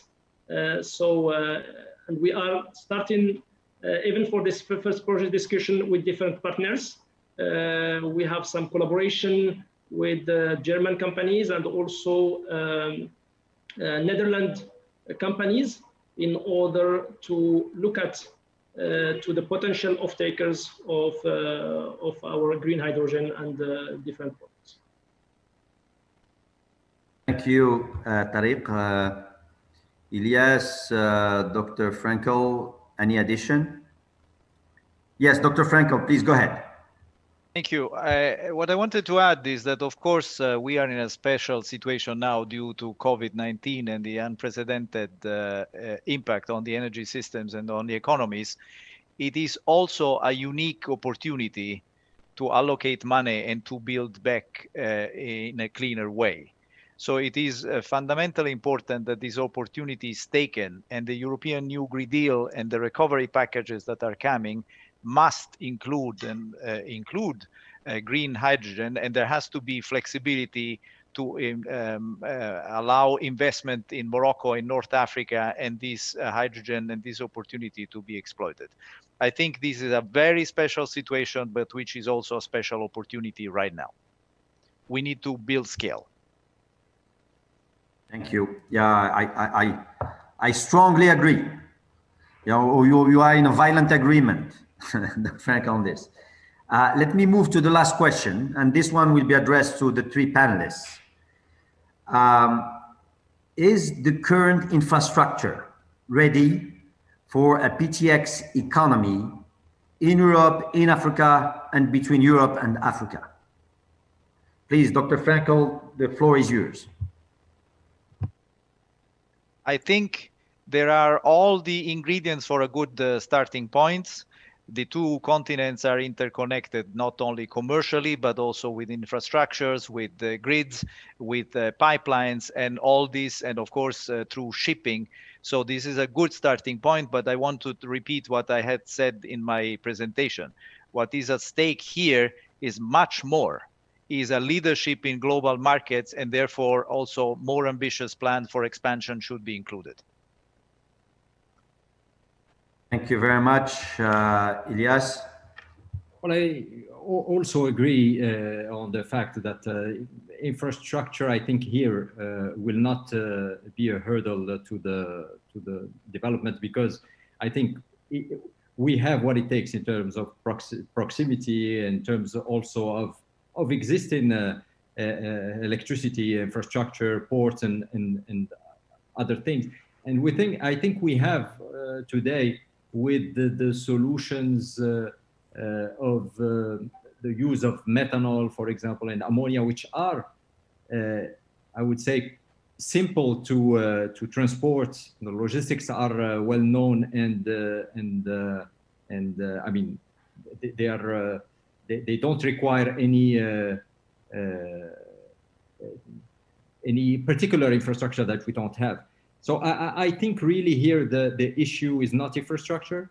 It's rather, I would say, how to operate this big transition in a smooth way, because I mean, of course, as far as the private sector is concerned, it's a matter of competitiveness, and it's a matter of cost. And this is something we should solve both from the private sector initiatives by committing to sustainability and having a long-term vision on these issues, but also through public policy in terms of incentives and visibility on the offtake that could de-risk the projects. Thank you very much. Tariq? Yes, thank you very much, Chairman. I think that infrastructure are there in terms of, as you said, in terms of pipelines and electric interconnection. Of course, there is a big challenge in terms of shipping, because right now we know how to ship ammonia or green fuels, but of course, in terms of liquid hydrogen, there is, I mean, still development on this field. But I think that the most challenging now is the business model, because the business model around this sector, which is under reflection, so it should be developed and address the needs of each part and take advantage of the competitive advantage of each country. So basically, we have to define what is the best product to be developed in Morocco and exported. Is it green hydrogen? Is it ammonia? Is it green fuels, cell fuels? Is it electricity? And this is also related to what we said before about the ecosystem and the local content around it. So I think that let's move on with this first project, showing that Morocco is a great place in order to develop green hydrogen and Power-to-X products, and define with our neighbors, our potential clients, what is the best configuration of exporting this product. Thank you very much, the three of you, for these interesting comments and answers. Before closing, I would like to give back the floor for the final remarks to Minister Bah and Minister Joao Fernandez, if he's still with us. Aziz, the floor is yours, my friend.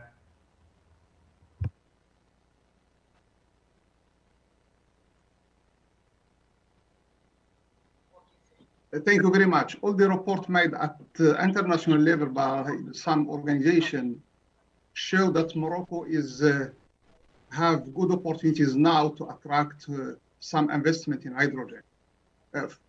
but we need to make some distinction between the local market and the international market. I think for the local market, we can launch some pilot project and some R&D project, and we can prepare all the ingredients to launch the big project for phosphate, for fertilization. I think OCP is working on this project, but we need to target the international market. What will happen in hydrogen sector at the international level is like what's happening now in petrol exploration. So I think we need to create all the condition to have all the condition to attract more investment from abroad. We need to sign some strategic partnership with companies, with countries, with organizations, and we need to put Morocco in the best radar for hydrogen. So I think we have strong work to do in the near future to do that, to have our place in the international market. I think we have logistics, we have maritime logistics, we have renewable energy, we have good business climate. Now it's question to, what I can say, to work together, public and private, with our partners in the world to target the international market. Absolutely, Minister. I strongly agree. I mean, we have all the elements, as you said. Now let's let them work together and also with the outside world. Thank you very much for attending. I would like, before closing, to share with you a dream. I have a dream, in fact. And in fact, it's, I might say it's a green dream.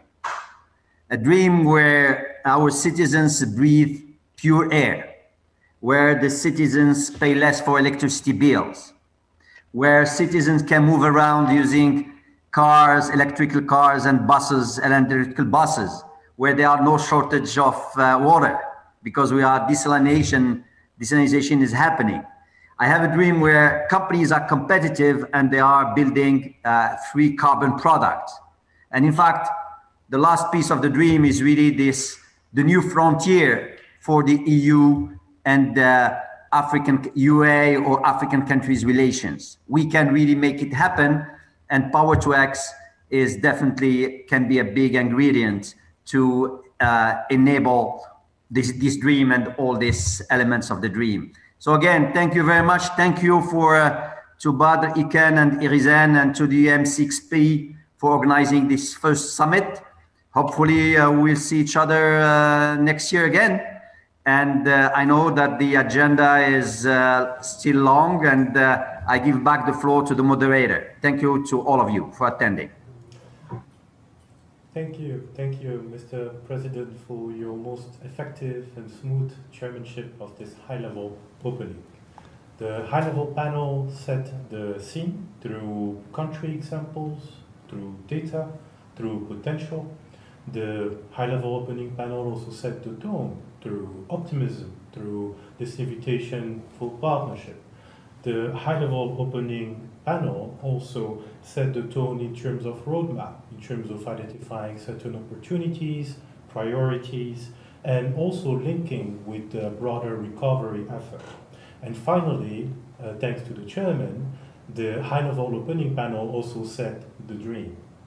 I saw Mr. Director General was taking a lot of notes during the high-level panel, and I'm sure you found it particularly interesting, as have around 1,000 participants that took part in this session. Mr. Director General, would you like to share with us your reactions to this high-level opening panel? Thank you very much, Ayman. I would like then indeed to do this. I would like to thank all the panelists for the clear commitments as well as all the positive messages. I think we note a lot of key messages. The first one is the international collaboration. The second one is R&D, innovation, as well as capacity building, but also the development of industrial hubs, and last but not least, the development of new models for international energy partnerships. I would like again to thank our high-level panelists, Minister Rabah, for the strong commitment, clear commitment. President Chemi, for your support, moderating this panel, and of course, all the representatives from the European Commission, from Germany, from Portugal, and ARENA, and last but not least, IEA. Dr. Franco, thank you very much for the overview and the presentation about the international current situation. Of course, I would like as well to thank my dear friend and colleague Ilyas El-Feli from OCP, and thank you very much for this sustainable and strong collaboration as well with us. Thank you very much, Tariq Haman from Mazan, presenting the next ambitious reference project. And maybe to end this high-level panel, I would like to say something to President Chemi. President Chemi, we will work together to make your dream happen. Thank you very much. Thank you indeed. Such a beautiful note to end this high-level opening panel on. We will reconvene in about 5 minutes to discuss a market perspective linked to Power to X. So please, at 11:30, make sure to connect again so that you may enjoy very thought-provoking presentations chaired by Mr. Saïd El-Hadi, who's the CEO of Nareva and also the president of the Green Economy Commission at the Moroccan Confederation, the General Confederation of Moroccan Enterprises. Thank you again, and see you in 5 minutes.